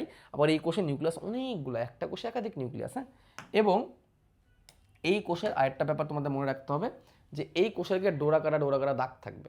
কি থাকবে? ডোরাকাটা দাগ থাকবে, যেরকম এবং ডোরাকাটা দাগ থাকবে, ডোরাকাটা দাগ থাকবে, ঠিক আছে। এরকম ডোরাকাটা দাগ থাকবে। তো এই ডোরাকাটা দাগ থাকার কারণে এইগুলাকে আমরা ডোরাকাটা পেশিও বলতেছি। এগুলোকে আমরা কি বলবো? ডোরাকাটা পেশি বলবো, ডোরাকাটা পেশি। এরকম ডোরাকাটা দাগ থাকবে। তো এই দাগ থাকার কারণ কি, এগুলো তোমরা পরবর্তীতে ইনশাল্লাহ বড় ক্লাসে উঠলে জানবা। এরকম ডোরাকাটা দাগ থাকে, এই জন্য এগুলোকে আমরা ডোরাকাটা পেশি বলতেছি। ঐচ্ছিক পেশির আরেক নাম হচ্ছে ডোরাকাটা পেশি। এখন দেখো, যে পেশির এরকম ডোরাকাটা থাকবে, সেই পেশিকে দেখতে কখনো মসৃণ হবে নাকি অমসৃণ হবে বলো তো? যে পেশি দেখতে এরকম ডোরাকাটা দাগযুক্ত, ঠিক আছে, ডোরাকাটা দাগযুক্ত, সেই পেশি কখনো মসৃণ হবে না অমসৃণ হবে? অবশ্যই অমসৃণ হবে, মসৃণ তো থাকবে না। যেমন আমরা এন্ডোপ্লাজমিক রেটিকুলামের ক্ষেত্রে পড়ছি, এন্ডোপ্লাজমিক রেটিকুলামের গায়ে দাগ থাকে, রাইবোজোম থাকে বলে সেগুলোকে আমরা কি এন্ডোপ্লাজমিক জালিকা বলি? অমসৃণ এন্ডোপ্লাজমিক জালিকা বলি। তাহলে যেই পেশির গায়ে এরকম ডোরাকাটা দাগ আছে, সেটা তো অবশ্যই মসৃণ হবে না, সেটা অমসৃণ হবে। এই জন্যে ঐচ্ছিক পেশির আরেক নাম কি? অমসৃণ পেশি। দেখো যে তোমাদের বইয়ের মধ্যে ডোরাকাটা দাগ দিয়ে দিছে, হ্যাঁ, ডোরাকাটা দাগ দিয়ে দিছে। ওকে, এখন দেখো আরেকটা কথা লিখছে, মায়োফাইব্রিল কি আর সার্কোলেমা কি। মায়োফাইব্রিল কি আর সার্কোলেমা কি, দেখো এইটা একটা কোষ, ঐচ্ছিক পেশি, এইটা একটা ঐচ্ছিক পেশির কোষ, আর এর মধ্যে থাকে একাধিক নিউক্লিয়াস, হ্যাঁ। তাহলে এটা হচ্ছে নিউক্লিয়াস। তাহলে কোষ যেহেতু আছে, তাহলে কোষের পর্দাও থাকবে। কোষ যেহেতু আছে, কোষের তাহলে কি থাকবে? ঝিল্লিও থাকবে। তো এইখানে কোষের ঝিল্লি, এই কোষের ঝিল্লিগুলাকে বলা হয় সার্কোলেমা। লেমা মানে হচ্ছে পর্দা। আর সার্কো শব্দটা ব্যবহার হয় পেশি বোঝানোর জন্য। তাহলে পেশির পর্দা, পেশি কোষের পর্দা। যেখানে সার্কো আছে সেখানে বুঝবা পেশি, আর লেমা মানে পর্দা, যেমন প্লাজমা লেমা, কোষের পর্দা। তাইলে এই কোষের ভিতরে এটা যদি নিউক্লিয়াস, তাহলে বাকি জায়গাগুলো কি? সাইটোপ্লাজম। বাকি জায়গাটা সাইটোপ্লাজম। এটা কোষের ভিতরে পর্দা, নিউক্লিয়াস আর সাইটোপ্লাজম থাকে। এটা কোষের তিনটা উপাদান থাকে, কোষের পর্দা থাকে, কোষের নিউক্লিয়াস থাকে, একটা কোষের সাইটোপ্লাজম থাকে। তাহলে আমরা কোষের নিউক্লিয়াস পেয়ে গেলাম, কোষের পর্দাও পেয়ে গেলাম, তাহলে বাকি ভিতরে যা আছে এটা সাইটোপ্লাজম। তো এই সাইটোপ্লাজমকে বলা হয় সার্কোপ্লাজম, এই সাইকোপ্লাজমকে বলা হয় সার্কোপ্লাজম। তাহলে এই কোষের সাইটোপ্লাজমকে বলা হয় সার্কোপ্লাজম। এখন দেখো, এই কোষে যদি এন্ডোপ্লাজমিক রেটিকুলাম থাকে, তাহলে তাকে কি বলবে? Sarcoplasmic reticulum, right. এই কোষে যখন এন্ডোপ্লাজমিক রেটিকুলাম থাকবে, ধরো যে এগুলো হচ্ছে এন্ডোপ্লাজমিক রেটিকুলাম, হ্যাঁ, এগুলো হচ্ছে কি? Endoplasmic reticulum. তো এটাকে কি বলা হবে? Sarcoplasmic reticulum. এন্ডোপ্লাজমিকের জায়গায় হয়ে যাবে সার্কোপ্লাজমিক রেটিকুলাম। আগে বলতাম আমরা এন্ডোপ্লাজমিক রেটিকুলাম, এখন তো এন্ডোপ্লাজম বলতেছি না, আমরা সব সার্কো বানাই দিছি। আগে সাইটোপ্লাজমরা আমরা ডাকতেছি সার্কোপ্লাজম, প্লাজমা ঝিল্লির আমরা ডাকতেছি সার্কোলেমা, প্লাজমা লেমারে বলতেছি সার্কোলেমা। তাহলে এন্ডোপ্লাজমিক রেটিকুলামকে বলবো সার্কোপ্লাজমিক রেটিকুলাম। এবং এই কোষে অনেক মাইটোকন্ড্রিয়া থাকবে, এইসব কোষের অনেক মাইটোকন্ড্রিয়া থাকবে, এটা তো তোমার বইয়ে আঁকাই নাই, হ্যাঁ। অসংখ্য মাইটোকন্ড্রিয়া থাকবে, কারণ কি? তুমি যে কাজ করবা, এসব কাজ করতে শক্তি লাগবে না? এই যে অসংখ্য মাইটোকন্ড্রিয়া থাকবে এসব কোষে, তুমি যে কাজ করবা, এসব কাজ করতে শক্তি লাগবে না, এই শক্তিগুলো এখান থেকে আসবে, এগুলোকে মাইটোকন্ড্রিয়া থাকবে, এই জন্য একাধিক। তাহলে একাধিক নিউক্লিয়াস, একাধিক মাইটোকন্ড্রিয়া, যাতে করে তুমি অনেক বেশি শক্তি পাও। এবং এই কোষগুলা, এই কোষগুলা গায়ে ডোরাকাটা দাগ থাকে বলে এগুলোকে ডোরাকাটা পেশি বলা হয়। এই পেশিগুলার গায়ে কি থাকে? ডোরাকাটা দাগ থাকে। কেন দাগ থাকে? কারণ হচ্ছে এই দাগগুলা প্রমাণ করে যে এটা ডোরাকাটা পেশি। আর দাগগুলার পিছনে কিছু প্রোটিন দায়ী, অ্যাক্টিন, মায়োসিন নামক কিছু প্রোটিন দায়ী। তো অ্যাক্টিন, মায়োসিন, প্রোটিন এগুলোর দিকে আমাদের এখন আপাতত যাওয়ার দরকার নেই, কারণ এগুলোর দিকে গেলে আরও অ্যাডভান্স, ওটা অনেক অ্যাডভান্স আলোচনা, এগুলো যখন আমরা বড় হবো তখন আমরা ওই জিনিসগুলো আমরা জানতে পারবো, ঠিক আছে। তো আপাতত আমাদের জন্য এইটুকু যথেষ্ট যে এই পেশিগুলো কেমন হয়, ডোরাকাটা দাগ থাকে। এই দাগগুলোর একটা বিন্যাস আছে, একটা বড় দাগ, একটা ছোটো দাগ, একটা ঘন দাগ, একটা পাতলা দাগ, একটা ঘন দাগ, একটা পাতলা দাগ, এমনি হয়। তো আপাতত আমাদের এইটুকু চলবে। তাহলে এই হচ্ছে আমাদের ঐচ্ছিক পেশির গঠন। এখন আমরা একটু 3D অ্যাপে চলে যাব। 3D অ্যাপে দেখবো একটা মাসেলের গঠন। দেখো, এই দেখো একটা মাসেলের গঠন, এটা একটা মাসেলের গঠন, এটা মাংস, দেখছো, এটা মাংস, এটা পুরোটা ঐচ্ছিক পেশি। এবং এই ঐচ্ছিক পেশির ভিতরে যদি আমরা যেতে থাকি, একটা পেশি তন্তু, এই দেখো এইটা একটা পেশির কোষ, এটা হচ্ছে একটা পেশির কোষ, এই যে এটা একটা পেশির কোষ। এরকম অসংখ্য পেশির কোষ দেখো এক জায়গায় হয়েছে, দেখছো, অসংখ্য পেশির কোষ এক জায়গায় হয়েছে, যে এগুলো একটা কোষের মাথা, হ্যাঁ, এগুলো হচ্ছে একটা কোষের মাথা, ডট ডট ডট ডট যে এগুলো। তো এই দেখো এই যে একটা কোষ, এগুলো এক একটা কোষ, এখানে একটা কোষ, দুইটা কোষ, একটা কোষ, দুইটা কোষ, তিনটা কোষ, চারটা কোষ, পাঁচটা কোষ আছে এখানে, খেয়াল করছো? আরও বেশি আছে, দেখো কতগুলো কোষ আছে এখানে, 1 2 3 4 5 6, ওই দেখো চিপা দিয়ে আরেকটা, হ্যাঁ, কতগুলো কোষ এখানে, এগুলো অনেকগুলো কোষ। এই কোষগুলো দেখে কেমন, সুতার মতো না? দেখো তো ভাইয়া, দেখো তো, এই কোষগুলো দেখতে সুতার মতো না? সুতার মতো। এই সুতার মতো বলে এই কোষগুলোকে ফাইবার বলে, এই কোষগুলোকে সুতাও বলে, মাসেল ফাইবারও বলে। তাহলে এগুলো মাসেল সেল বা মাসেল ফাইবার, কারণ এগুলো দেখতে কিসের মতো? সুতার মতো। কেন এগুলো ফাইবার বলতেছে বুঝছো তো? কেন পেশি তন্তু বলতেছে বুঝছো তো? পেশি তন্তু এই কারণেই বলতেছে এগুলো দেখতে তন্তুর মতো, সুতার মতো, অনেকগুলো সুতার মতো লম্বা লম্বা কোষ। ওই যে দেখো কত লম্বা, দেখো সুতার মতো দেখতে, দাগ দাগ দাগ দাগ, দেখছো দাগ দাগ। এটা হচ্ছে বাইরের পর্দা, এই পর্দা খুলে ফেললে তুমি আরো ভালো বুঝতে পারবে। দেখো পর্দা খুলে ফেললাম তোমরা ভালো বুঝতে পারবে, দেখো কত দাগ দাগ দাগ দাগ দাগ দাগ, হ্যাঁ, ওকে। তো এই জন্য এটাকে আমরা কি বলছি, দেখো ডোরা কাটা দাগ দেখতে পারতেছো, আর এই যে ডোরা কাটা দাগ আছে দেখতে পারতেছো, এই যে আর আরে দোরাকাটা দাগ, আর আরে দাগ, হ্যাঁ, হয়তো বোঝা যাচ্ছে, দেখো এই, এই যে দেখছো আর আরে কত সুন্দর সুন্দর দোরাকাটা দাগ, এখান থেকে ভালো দেখা যাচ্ছে, এই যে দেখো। এই জন্য দোরাকাটা বেশি ঐচ্ছিক পেশি বলতেছে, কোষগুলোর মধ্যে এই দাগগুলো থাকে, কোষগুলোকে দাগগুলো থাকে। এই হচ্ছে একটা মাংস, এটা হচ্ছে ঐচ্ছিক পেশি, দেখেই বুঝতে পারতেছো এটা কেমন একটা মাংস, তাই না? অনেক বড় একটা মাসেল টাইপের এটা, হ্যাঁ। তো এই মাসেল দিয়ে আমরা কিন্তু নড়াচড়া কাজ করতে পারি। এখন এই মাসেলটার একটা কোষ আমরা দেখবো, এখন আমরা একটা কোষ দেখবো। আমি এই অ্যাপ দিয়ে দেখাচ্ছি এই কারণেই, 3D দেখাচ্ছি এই কারণে যাতে তোমরা বুঝতে পারো। দেখো, তো স্কুল লাইফে অনেক সময়, কলেজ লাইফে কিন্তু সময় অনেক কম, স্কুল লাইফে প্রচুর সময়। তো এখন তুমি যত অ্যাডভান্স শিখতে পারো তত ভালো। এখন ছোট করার দরকার, এখন অ্যাডভান্স শিখতে হবে, ডিটেলস শিখতে হবে। তো এটা একটু বেশি অ্যাডভান্স, তো এখান থেকে ওটা জিনিস আমি একটু সরাই দিই তোমাদের বোঝানোর জন্য। এটা নিউরন, দেখো এটা একটা নিউরনের একটা মজার জিনিস দেখায়, দেখো এইটা একটা নিউরনের শেষ প্রান্ত, হ্যাঁ, দেখছো কেমনে কোষের গায়ে এসে নিউরন কানেক্ট হয়, এই কোষ থেকে তথ্য নেওয়ার জন্য এই নিউরনটা কানেক্ট হয়েছে, ঠিক আছে। এটা যদিও মোটর নিউরন, তো এই তথ্য নেওয়ার জন্য না, এই কোষটাকে নাড়ানোর জন্য আসছে। নিউরন দুই রকমের, সেন্সরি আর মোটর। এটা যেহেতু মোটর নিউরন লেখা আছে দেখো উপরে, মোটর নিউরন, তার মানে কি, সে ব্রেন থেকে একটা তথ্য নিয়ে এখানে আসছে, এখান থেকে নিয়ে যাচ্ছে না, এখানে নিয়ে আসছে। এটা আমি পরে বলবো নি, টেনশন নেই, কিছু নাই। তাহলে আমরা আপাতত নিউরনটাকে সরাই দিই, এটা আমাদের দরকার নেই, এটা আমাদের আলোচনার বিষয় না। দেখো এইটাই হচ্ছে একটা পেশি কোষ, একটা কোষ এটা। Can you imagine, it's an cell, একটা কোষ এটা। ওই যে সুতার মতো, যেটা সুতার মতো কোষটাকে আমরা এখানে কাটছি। এখন দেখো তো, দেখে কি মনে হচ্ছে এটার ভিতরে আরও অনেকগুলো সুতা আছে না? দেখো তো, আরও অনেকগুলো ছোটো ছোটো সুতা আছে, আরও অনেকগুলো চিকন চিকন সুতো আছে, এইগুলো হচ্ছে মায়োফাইব্রিল। এই সুতাগুলোকে মায়োফাইব্রিল। এটা কিন্তু একটা কোষ, বাই দ্য ওয়ে ভাইয়া। আমি একটু আগে একটা সুতার মতো দেখছিলাম লম্বা লম্বা, একটা একটা একটা একটা করে গুনলাম যে 1 2 3 4 5 6 7 8, ওই একটা হচ্ছে এটা। অর্থাৎ এইটাই এটা, এই যে একটা একটা এখানে তিনটা আছে, একটা দুটা তিনটা, তিনটা সুতো আছে, মানে তিনটা কোষ। এইটা তার একটা মাত্র, একটা। এবং দেখো এটার বাইরে একটা পাতলা আবরণ দেখতেছো, এই যে একটা পাতলা, একটা হালকা একটা আবরণ আছে, এই যে একটা আবরণ, এই আবরণটাই হচ্ছে সার্কোলেমা। এই আবরণটা হচ্ছে সার্কোলেমা, এই যে দেখো লেখা আছে সার্কোলেমা, সার্কোলেমা, হ্যাঁ। সার্কোলেমা মানে হচ্ছে কোষের পর্দা। তো এই উপরে নাই কেন ভাই? ওটা কেটে দেখাইছে, কেটে দেখানো হয়েছে, নিচেরটুকু দেখাইছে, উপরটুকু দেখায় নাই। তাহলে এটা হচ্ছে কোষের পর্দা, সার্কোলেমা। সার্কোলেমা আমরা সরাই দিই, সার্কোলেমা আমরা সরাই দিলাম। আমরা এই জিনিসগুলোকে সরাই দিই, এটা আসলে কোষের অংশ না, এটা রক্তনালিকা, কোষে রক্ত সরবরাহ করার জন্য। এখন দেখো এই কোষে কত মাইটোকন্ড্রিয়া আছে, এই যে দেখো সবুজ সবুজ কালার যেগুলো, এগুলোই মাইটোকন্ড্রিয়া। দেখছো কোষে কত মাইটোকন্ড্রিয়া, কোষের মতো মাইটোকন্ড্রিয়া, এগুলোই সেই মাইটোকন্ড্রিয়া, এগুলো কোষকে শক্তি দেয়। এবার নিউক্লিয়াস খুঁজি চলো, নিউক্লিয়াস, এই দেখো এই যে বেগুন কালার, নিউক্লিয়াস মানেই তো বেগুন কালার, নিউক্লিয়াস মানেই বেগুন কালার, হ্যাঁ। এই যে বেগুন কালার, এটা হচ্ছে নিউক্লিয়াস, হ্যাঁ। এই যে একটা নিউক্লিয়াস পাইছি, এই দেখো আরেকটা নিউক্লিয়াস, হ্যাঁ। এখানে আপাতত দুটো নিউক্লিয়াস দেখাইছে, বাট নিউক্লিয়াস কয়েকশো থাকে, ঠিক আছে। এইটা দরকার নেই, এটা তোমাদের আলোচনার মধ্যে না। এবং গায়ে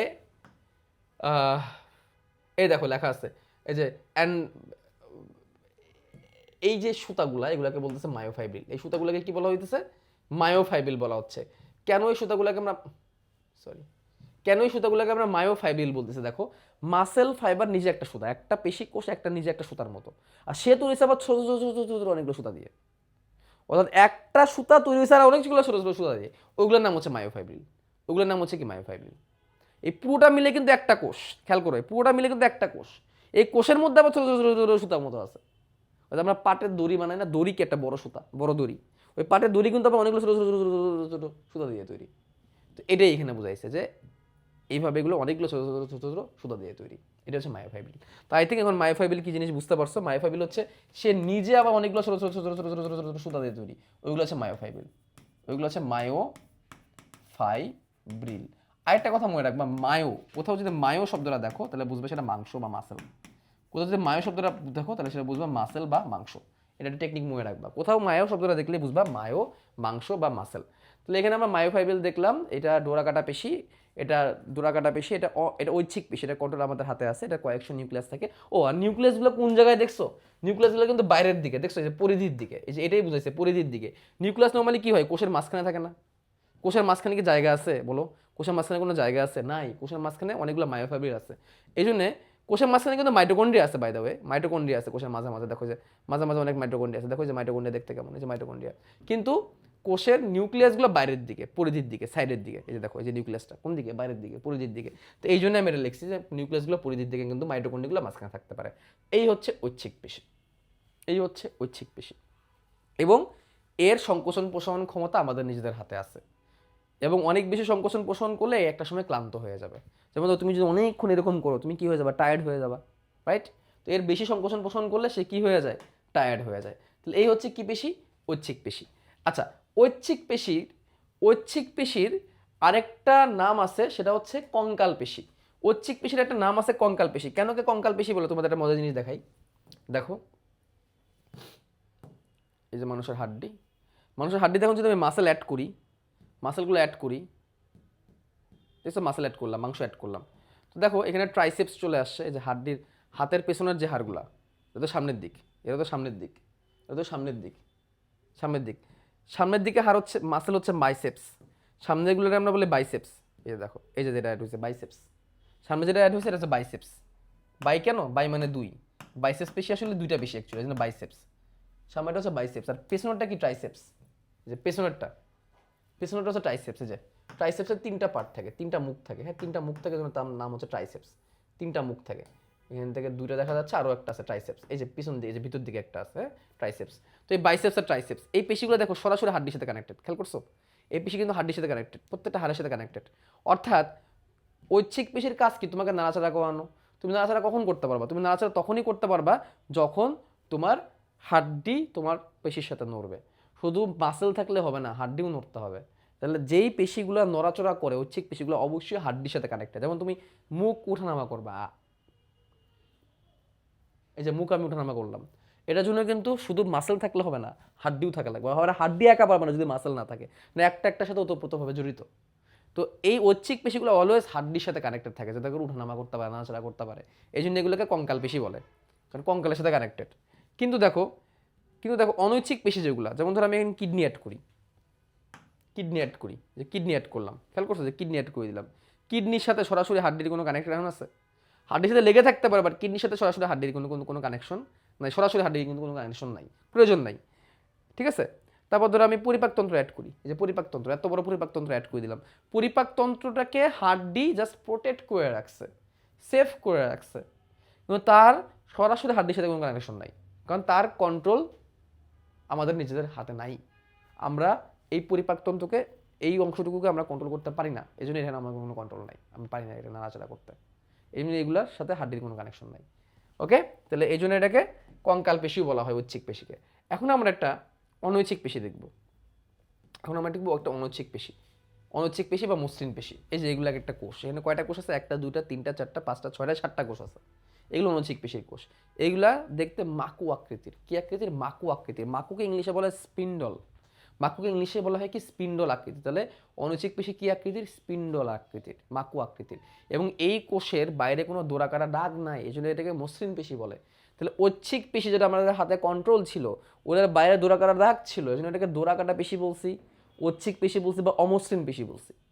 বাট এই পেশিটার নাম অনৈচ্ছিক পেশি, এটার কোনো কন্ট্রোল আমাদের হাতে নাই।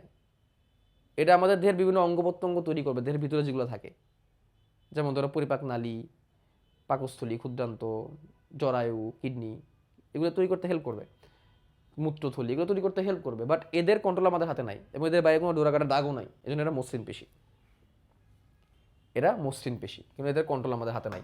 তো এই পেশির কোষগুলোকে চলো আমরা একটু ওপেন করি, একদম মসৃণ, কয়েকটা লেয়ার। এই যে এটা হচ্ছে সার্কোলেমা, তাহলে এই কোষেরও বাইরে কি আছে, আবরণ আছে, এই যে আবরণ, এই আবরণটা হচ্ছে সার্কোলেমা। এই সার্কোলেমা সরাই দিলাম, এখন দেখো আমরা কোষের ভিতরে দেখতে পারতেছি। সার্কোলেমা সরাই দিলাম, আমরা কোষের ভিতরে দেখতে পারতেছি, ঠিক আছে। সার্কোপ্লাজম মানে সার্কোপ্লাজমও সরাই দিলাম, মানে সাইটোপ্লাজমও সরাই দিলাম, এখন দেখো কোষের ভিতরে আমরা ঢুকে গেছি। এই একটা কোষ, এটাই একটা কোষ, একটা কোষ দেখি তাহলেই হবে আমাদের। এখানে কয়েকটা কোষ আছে, একটা কোষ দেখো, এটা মাকু আকৃতির। কি আকৃতির? মাকু আকৃতির। কি আকৃতির? মাকু আকৃতির। মাকু মানে যে এই আকৃতিরই হচ্ছে মাকু আকৃতি, এই যে এরকম টাইপের মাছের মতো আর কি, এই আকৃতি, এই যে এরকম টাইপের আকৃতি, এটাই মাকু আকৃতি, ঠিক আছে। তো এই মাকু আকৃতির এই কোষে দেখো একাধিক নিউক্লিয়াস আছে নাকি একটা নিউক্লিয়াস আছে? মাত্র একটা নিউক্লিয়াস। তাহলে এই কোষের নিউক্লিয়াস কয়টা? মাত্র একটা। এই কোষের নিউক্লিয়াস কয়টা? মাত্র একটা, মনে রাখবা। অনৈচ্ছিক পেশির নিউক্লিয়াস মাত্র এক, সেটা কোথায়? স্ফীত অংশে। দেখো মাকু আকৃতি মানে কি? দুই পাশে চিকন থাকবে, মাঝখানে মোটা। দেখো দুই পাশে চিকন, মাঝখানে মোটা, একদম মোটা যেই জায়গাটা, স্ফীত জায়গাটা, ওই স্ফীত জায়গায় একটা করে নিউক্লিয়াস থাকবে। এই কোষের নিউক্লিয়াস কয়টা? মাত্র একটা। এই কোষের নিউক্লিয়াস কয়টা? মাত্র একটা, ঠিক আছে। এবং এই কোষের ভিতরে দেখো এন্ডোপ্লাজমিক রেটিকুলাম অনেক কিছু আছে, মাইটোকন্ড্রিয়া, যে দেখো এই যে মাইটোকন্ড্রিয়া আছে কয়েকটা, হ্যাঁ। এন্ডোপ্লাজমিক রেটিকুলাম আছে, কোষের কঙ্কালও আছে, এই যে এগুলো যে কোষের কঙ্কাল টঙ্কাল, এই যে দেখো এই যে গোলজি বস্তু, এই যে দেখো গোলজি বস্তু, সবই আছে, যা যা থাকা দরকার। যেহেতু এটা কোষ, যেহেতু এটা কোষ, তাহলে যা যা থাকা দরকার সবই থাকবে। আকৃতি কেমন? মাকু আকৃতির, বাইরে কোনো ডোরাকাটা দাগ নাই, ঠিক আছে। এবং নিউক্লিয়াস কয়টা? মাত্র একটা। কোন জায়গায়? স্ফীত জায়গায়। এই কটা জিনিস জানলেই চলবে তোমার, তোমার আপাতত এই কটা জিনিস জানলেই চলবে। গোলজি বস্তু, এন্ডোপ্লাজমিক রেটিকুলাম, মাইটোকন্ড্রিয়া, এগুলো তুমি এগুলো তুমি কলেজে উঠলে ভালো করে শিখতে পারবা। যেমন এখানে গোলজি বস্তু আছে, এখানে এন্ডোপ্লাজমিক জালিকা আছে, এখানে কোষ কঙ্কাল আছে, সবই আছে এখানে। একটা কোষে নর্মালি যা যা থাকে সবই এখানে আছে। ওকে, তো চলো এখন আমরা এটাকে এঁকে ফেলাই, এটাকে চলো আমরা এঁকে ফেলাই। তাহলে এই কোষের আকৃতি কেমন হবে? এরকম মাকু আকৃতির। এই আকৃতিটাই হচ্ছে মাকু আকৃতি, এই আকৃতিটাই হচ্ছে কি? মাকু আকৃতি, হ্যাঁ, মাকু আকৃতির কোষ। এই মাকু আকৃতির কোষের নিউক্লিয়াসটা কোথায় থাকবে? একদম সেন্টারে। তাহলে আমরা বেগুন কালার নিয়ে আসি আবার, উইনো আমাদের ফেভারিট নিউক্লিয়াসের কালারই হচ্ছে বেগুন কালার। এই যে বেগুন কালারের নিউক্লিয়াস, একদম স্ফীত জায়গায়, একদম স্ফীত যে জায়গাটা, এখানে একটা বেগুন কালারের নিউক্লিয়াস দিয়ে দিলাম। মোটামুটি ভালোই বড় নিউক্লিয়াস, মাত্র একটাই নিউক্লিয়াস, ভালোই বড় করে দিয়ে দিবা, ঠিক আছে। বা এর গায়ে কোনো দোরাকাটা দাগ টাক টাক টাক কিছু দিবা না, দোরাকাটা দাগের প্রয়োজন নাই, ঠিক আছে। আর এই কোষের ভিতরে অন্যান্য অঙ্গাণু টঙ্গাণু আছে, যেমন ধরো মাইটোকন্ড্রিয়া দিয়ে দিলা, মাইটোকন্ড্রিয়া দিয়ে দিলা, এই যে মাইটোকন্ড্রিয়া। তারপর তোমার দেখছো গোলজি বস্তু ছিল, তাহলে এই যে গোলজি বস্তু দিয়ে দাও, গোলজি বস্তু দিয়ে দাও,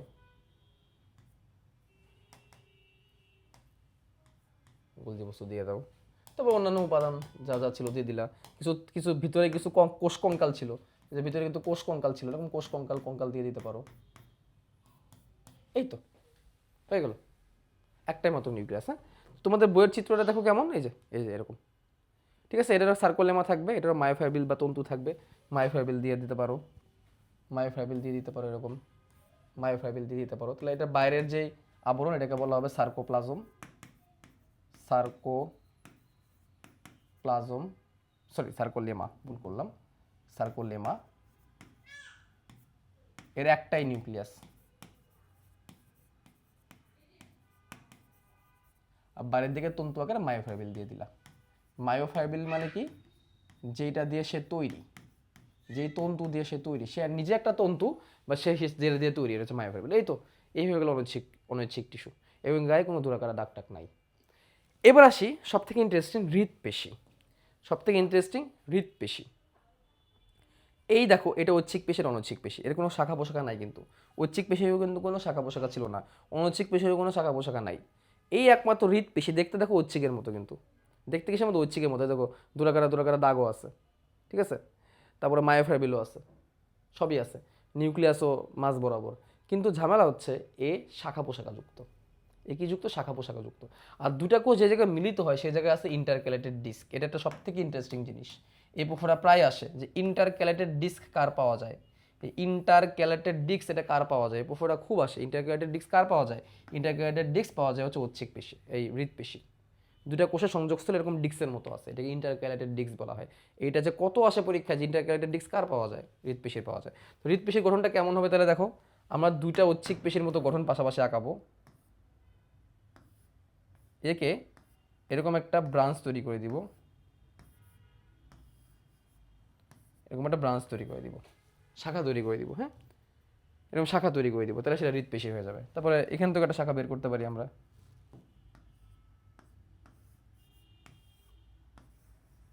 এই হৃৎপেশি। এই কোষগুলো ধরো, এটা একটা কোষ, এটা একটা কোষ, এখানে একটা কোষ, এখানে ধরো একটা কোষ, এখানে ধরো একটা কোষ, এখানে ধরো একটা কোষ। যেসব জায়গায় কোষ আছে ওইসব জায়গায় ইন্টারক্যালেটেড ডিস্ক বসবে, ওইসব জায়গাটা ডিস্ক বসবে, ইন্টারক্যালেটেড ডিস্ক। এই যে একটা intercalated disc, intercalated disc, intercalated disc, intercalated disc, intercalated disc, intercalated disc. এর মায়োফাইবেলগুলো তুমি দিয়ে দিবা। মায়োফাইবেল কি একটু আগেই তো বুঝাইছি, মায়োফাইবেলগুলো দিয়ে দিলাম। এরও ইয়ে থাকবে, এরও বাইরে সার্কোলেমা থাকবে, ওটা কোনো সমস্যা না। এরকম করে এটা আবার শাখা পোশাখা যুক্ত, এটাই হচ্ছে পার্থক্য, এটা শাখা পোশাখা যুক্ত। তাহলে এখানে দুটো জিনিস পাইছি, এক্সট্রা পাচ্ছি, সেটা হচ্ছে শাখা পোশাখা আছে, এর ইন্টারক্যালেটেড ডিস্ক আছে।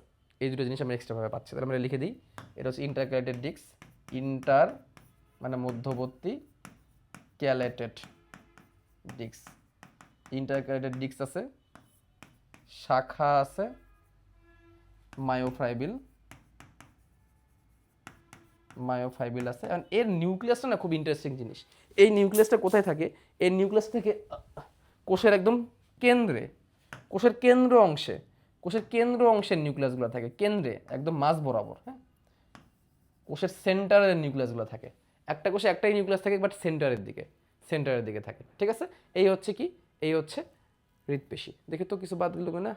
হ্যাঁ, মোটামুটি সবই চলে আসে। নিউক্লিয়াসটাকে লেবেল করলেই হয়ে যাবে, নিউক্লিয়াস। তাহলে জিনিস খেয়াল করো, এর নিউক্লিয়াস স্থিত অংশে, এর নিউক্লিয়াস কয়েকশো পরিমাণ থাকতে পারে পরিধির দিকে, বাইরের দিকে, আর এর নিউক্লিয়াস হচ্ছে কেন্দ্রের দিকে, সেন্টারের দিকে। স্থিত না, সেন্টার। এটাকে কিন্তু আমি সেন্টার বলতে পারি না, এটা হচ্ছে স্থিত জায়গায়, আর এটা একদম সেন্টারের দিকে থাকবে। হ্যাঁ, এর একটা কোষে একটাই নিউক্লিয়াস নর্মালি থাকে। তাহলে এই হচ্ছে কি, এই হচ্ছে হৃৎপেশি। তো হৃৎপেশিটা তোমাদের একটু দেখাই দিই এর থেকে। এই যে দেখো হৃৎপেশি, খেয়াল করো, কোষের কেন্দ্রে বরাবর, দেখো কোষের কেন্দ্র বরাবর নিউক্লিয়াসটা, দেখছো কেন্দ্র বরাবর নিউক্লিয়াসটা পাইছে, দেখছো কেমন মনে হচ্ছে না একটু বাইরের দিকে নিউক্লিয়াসটা, কেমন জানি একটা, হ্যাঁ, বাইরের দিকে, সেন্টারে। ওকে, এবং দেখো এই কোষগুলো কেমন, ইন্টারগ্রেটেড ডিস্কটা কেমন, দেখো এখানে একটা কোষ শেষ হয়েছে, দেখো ইন্টারগ্রেটেড ডিস্ক, মাঝখানে যে ইন্টারগ্রেটেড ডিস্ক, দেখো ইন্টারগ্রেটেড ডিস্কটা কেমন, এটা একটা কোষ, নিচে একটা কোষ, মাঝখানে দেখো ইন্টারগ্রেটেড ডিস্ক, দেখো কেমন ইন্টারগ্রেটেড ডিস্ক দেখতে কেমন দেখছো? দুটা কোষ মনে হচ্ছে কি সেপারেট হয়ে আছে, কিরকম জানি সুতার মতো বাঁধুনি দিয়ে, হ্যাঁ, সেপারেট হয়ে আছে ইন্টারগ্রেটেড ডিস্ক। এই হচ্ছে ইন্টারগ্রেটেড। মাইটোকন্ড্রিয়াগুলো দেখো কেমন, এই যেগুলো মাইটোকন্ড্রিয়া, এই যে মাইটোকন্ড্রিয়া দেখছো, এই যেগুলো মাইটোকন্ড্রিয়া, কত মাইটোকন্ড্রিয়া। স্বাভাবিক, মাইটোকন্ড্রিয়া তো থাকাই লাগবে, কারণ তাহলে তুমি শক্তি কেমনে তৈরি করবে, শক্তি ছাড়া হার্টবিট কেমনে করবে, রাইট? এবং দেখো এই কোষের মায়োফাইবেলগুলো দেখো, দেখো এই যে এই কোষের মায়োফাইবেলগুলো, ঠিক আছে, এই যে মায়োফাইবেল বা মায়োফিলামেন্ট, ঠিক আছে, দেখছো এই যে মায়োফাইবেলগুলো কেমনে বের হয়েছে। এটা কিন্তু একটা কোষ, সে নিজে কিন্তু একটা কোষ, তার থেকে দেখো যে তন্তুর মতো বের হয়েছে, ঠিক আছে, যেগুলোকে আমরা মায়োফাইবেল বা মায়োফিলামেন্ট বলতেছি। এই হচ্ছে একটা হৃৎপেশি। এর কন্ট্রোল আমাদের হাতে নাই, বাট দেখতে দেখো ঐচ্ছিক পেশির মতোই, কিন্তু এর আবার শাখা পোশাখা আছে, দেখছো এরকম দুটো শাখা তৈরি হয়ে গেছে, এবং এর নিউক্লিয়াসটা একদম কেন্দ্র বরাবর, নিউক্লিয়াসটা একদম সেন্টার বরাবর থাকবে নিউক্লিয়াসটা। ওকে, তাহলে এই হচ্ছে আমাদের হৃৎপেশি। তাহলে এই তিনটা চিত্র কেমন আঁকাবো আমি তোমাদের দেখাই দিলাম। এবার দেখো একসাথে তিনটাকে লিখে দিচ্ছি, এগুলো পরীক্ষায় পার্থক্য আকারে বেশি আসে, বুঝছো? হয় আসবে যে ঐচ্ছিক পেশির বৈশিষ্ট্য লিখো, অথবা আসবে অনৈচ্ছিক পেশির বৈশিষ্ট্য লিখো, অথবা হৃৎপেশির বৈশিষ্ট্য লিখো, অথবা একেবারে বলবো ঐচ্ছিক পেশি অনৈচ্ছিক পেশির পার্থক্য করো, ঐচ্ছিক পেশির হৃৎপেশির পার্থক্য করো, অনৈচ্ছিক পেশির হৃৎপেশির পার্থক্য করো। তো এইখানে আমরা পার্থক্য আকারে পড়বো, তাহলে আমাদের শেখা হয়ে যাবে, বইয়ের সবগুলো লাইন এখানে চলে আসবে। চলো আমরা একটু দেখি। দেখো, ঐচ্ছিক পেশির আরেক নাম ডোরা কাটা পেশি, কারণ দাগ দাগ থাকে। অনৈচ্ছিক পেশির আরেক নাম হচ্ছে মসৃণ পেশি, কোনো দাগ থাকে না। আর হৃৎপেশির আরেক নাম হচ্ছে কার্ডিয়াক পেশি। মনে রাখবা, যেখানে কার্ডিয়াক শব্দটা পাবা বুঝবা এটা হৃৎপিণ্ডকে বা হার্টকে ইন্ডিকেট করতেছে, এটা মাথায় রাখতে হবে কিন্তু। হ্যাঁ, যেখানে হেপাটিক শব্দটা পাবা বুঝবা লিভারকে ইন্ডিকেট করতেছে, যেখানে রেনাল শব্দটা পাবা বুঝবা কিডনিকে ইন্ডিকেট করতেছে, যেখানে নিউরাল শব্দটা পাবা বুঝবা সেটা ব্রেন বা স্নায়ুতন্ত্রকে ইন্ডিকেট করতেছে। ঐচ্ছিক পেশির নিয়ন্ত্রণ আমাদের ইচ্ছাধীন, আমরা নিজেরা করতে পারি। হৃৎপেশির নিয়ন্ত্রণ আমাদের ইচ্ছাধীন না, আমরা কন্ট্রোল নাই। হার্ট তার নিজের মতো করে যখন যেরকম দরকার তখন সেভাবে বিট করবে। আর অনৈচ্ছিক পেশি আমাদের কন্ট্রোলে নাই। ঐচ্ছিক পেশি হাড়ের সাথে কানেক্টেড, একটু আগে বলছি, এই জন্য ঐচ্ছিক পেশিকে কঙ্কাল পেশি বলে। এই জন্য ঐচ্ছিক পেশিকে কি পেশি বলে? কঙ্কাল পেশি বলে, কারণ এটা হাড্ডির সাথে কানেক্ট থাকে। তাই হৃৎপিষি শুধুমাত্র হার্টে পাওয়া যায়, মনে রাখবো এটা স্ট্রেন্স অ্যান্ড ইম্পর্টেন্ট জিনিস। হৃৎপিষি শুধুমাত্র হার্টে পাওয়া যায়, স্পেশাল। আর অনৈচ্ছিক পেশি কোথায় কোথায়, এই যে অন্ত্র মানে কি পরিপাকতন্ত্র, পাকস্থলী, রক্তনালী, এইসব জায়গায় পাওয়া যায়। রক্তনালী কি? রক্তনালী দেখো আমাদের আমাদের শিরা ধমনী, যেটার ভিতরে রক্ত পরিবাহিত হয়, এটা কি কোনো কন্ট্রোল আমাদের হাতে আছে? নাই। রক্ত যেভাবে পরিবাহিত হবে তার উপর নির্ভর করে রক্তনালীর সংকোচন প্রসারণটা হবে। রক্ত হলে কিন্তু সংকোচন প্রসারণ হয়, রক্তনালীর উপর চাপ পড়ে না, যেটাকে আমরা রক্তচাপ বলি। ওকে, কোষের আকৃতি কেমন? লম্বা নলাকার। হৃৎপিষের আকৃতি কেমন? শাখা বিশিষ্ট। হৃৎপিষিতে কিন্তু শাখা ছিল, আমরা দেখছি। আর এটার আকৃতি কেমন? মাকু আকৃতির, সুয়ের মতো প্রান্ত, মাকু আকৃতির। এর মধ্যে দোরাকাটা দাগ আছে, এর মধ্যে দোরাকাটা দাগ আছে, এর মধ্যে দোরাকাটা দাগ নাই। অনৈচ্ছিক পেশে দোরাকাটা দাগ নাই। এর নিউক্লিয়াস কয়েকশো, এর নিউক্লিয়াস একটা মাঝখানে স্ফীত জায়গায়। আর এর নিউক্লিয়াস হচ্ছে, আচ্ছা এটা উল্টাপাল্টা হয়ে গেছে, এই নিউক্লিয়াস হচ্ছে কেন্দ্রে, এটা হবে কেন্দ্রে, একটি এবং কেন্দ্রে। আর এর নিউক্লিয়াস হচ্ছে স্ফীত জায়গায়, এই নিউক্লিয়াস হবে স্ফীত জায়গায়, একটু উল্টাপাল্টা হয়ে গেছে, এদিক সেদিক হয়ে গেছে। হ্যাঁ, এটার মধ্যে স্পেশালি ইন্টারগ্রেটেড ডিস্ক আছে, ইন্টারগ্রেটেড ডিস্ক আর কারো নাই। ইন্টারগ্রেটেড শুধুমাত্র হৃৎপিষিরই আছে। এই টিস্যুর সংকোচনের গতি দ্রুত, অর্থাৎ তুমি খুব দ্রুত তাকে সংকোচন প্রসারণ করতে পারবা। এই যে খুব দ্রুত তুমি সংকোচন প্রসারণ করতে পারবে ইচ্ছা মতো। হৃৎপিষিটা ছন্দময়। হৃৎপিষি সংকোচন প্রসারণ যে হয়, হার্ট বিট যে করে, এটা ছন্দময়। ঠিক আছে, এটা উল্টাপাল্টা না, ছন্দমুক্ত। আর এটা খুবই ধীর ধীর গতিতে সংকোচন প্রসারণ হয়। যেহেতু বললাম আমাদের পাকস্থলীর ভিতরে যে খাবার যে যায় পাকস্থলীতে, খাবারটা এরকম করে মিশ্রিত হয়, এটা খুব স্লোলি হয়।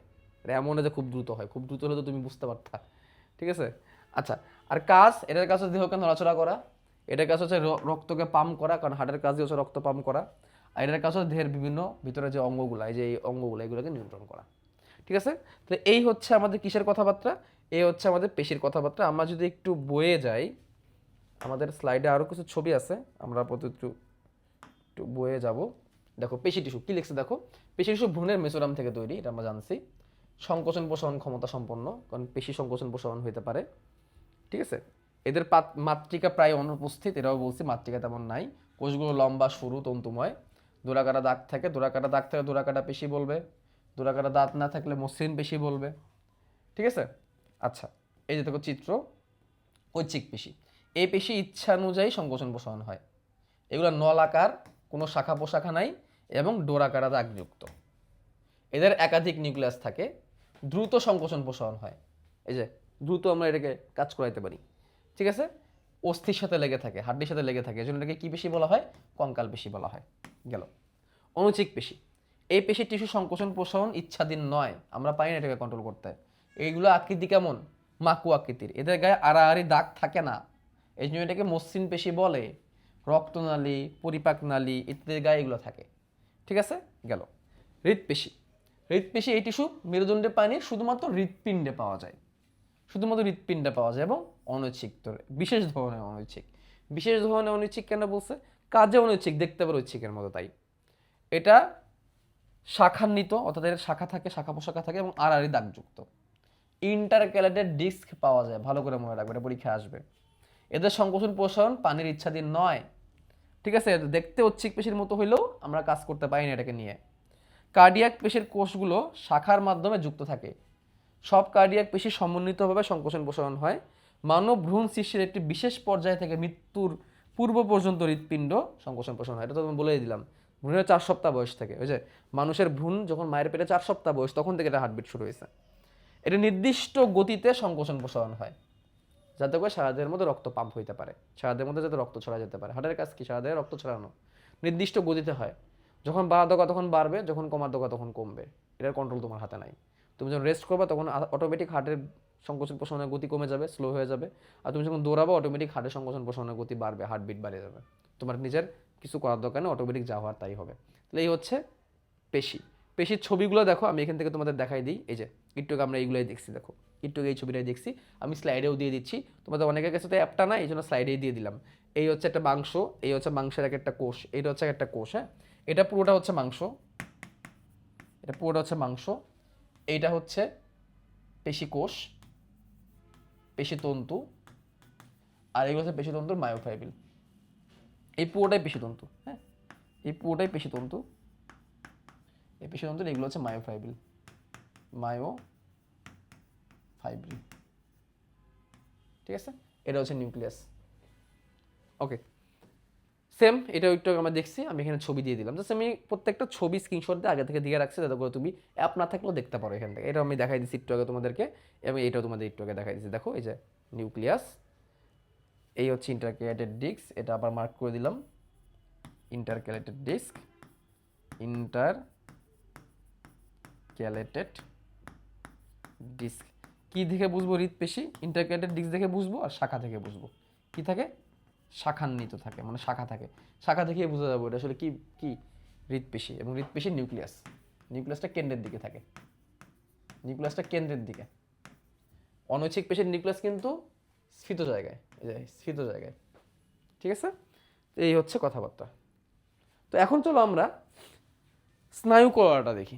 স্নায়ু কলা, স্নায়ু, স্নায়ু মানে হচ্ছে নার্ভ, স্নায়ু মানে হচ্ছে নার্ভ, নার্ভ টিস্যু, ইংলিশে বলা হয় নার্ভ টিস্যু। স্নায়ুকলা, আমাদের পুরো স্নায়ুতন্ত্রটা কীভাবে তৈরি সেটা তোমাদের একটু আগে জানতে হবে। আমাদের পুরো স্নায়ুতন্ত্রটা কীভাবে তৈরি? আমাদের পুরো স্নায়ুতন্ত্র তৈরি হয়েছে দুইটা উপাদান দিয়ে, কেন্দ্রীয় স্নায়ুতন্ত্র আর হচ্ছে প্রান্তীয় স্নায়ুতন্ত্র। কেন্দ্রীয় স্নায়ুতন্ত্র, কেন্দ্রীয় আর হচ্ছে প্রান্তীয়, কেন্দ্রীয় আর প্রান্তীয়, কেন্দ্রীয় আর প্রান্তীয়। কেন্দ্রীয় স্নায়ুতন্ত্রের মধ্যে দুটো জিনিস আছে, মস্তিষ্ক, যেটাকে আমরা ব্রেন বলি। কেন্দ্রীয় স্নায়ুতন্ত্রের দুটো জিনিস আছে, মস্তিষ্ক বা যেটাকে আমরা ব্রেন বলি, আর দুই নম্বর আছে সুষুম্না কাণ্ড, সুষুম্না কাণ্ড বা স্পাইনাল কর্ড, স্পাইনাল কর্ড। এই দুটাকে আমরা কেন্দ্রীয় স্নায়ুতন্ত্র বলতেছি। কেন? কারণ এই দুটো হচ্ছে হেডকোয়ার্টার, এই দুটো হেডকোয়ার্টার, এই জন্য এটাকে আমরা কেন্দ্রীয় স্নায়ুতন্ত্র বলতেছি। আর প্রান্তীয় স্নায়ুতন্ত্রের মধ্যে আছে, প্রান্তীয় স্নায়ুতন্ত্রের মধ্যে দুই ধরনের স্নায়ু আছে। একটা হচ্ছে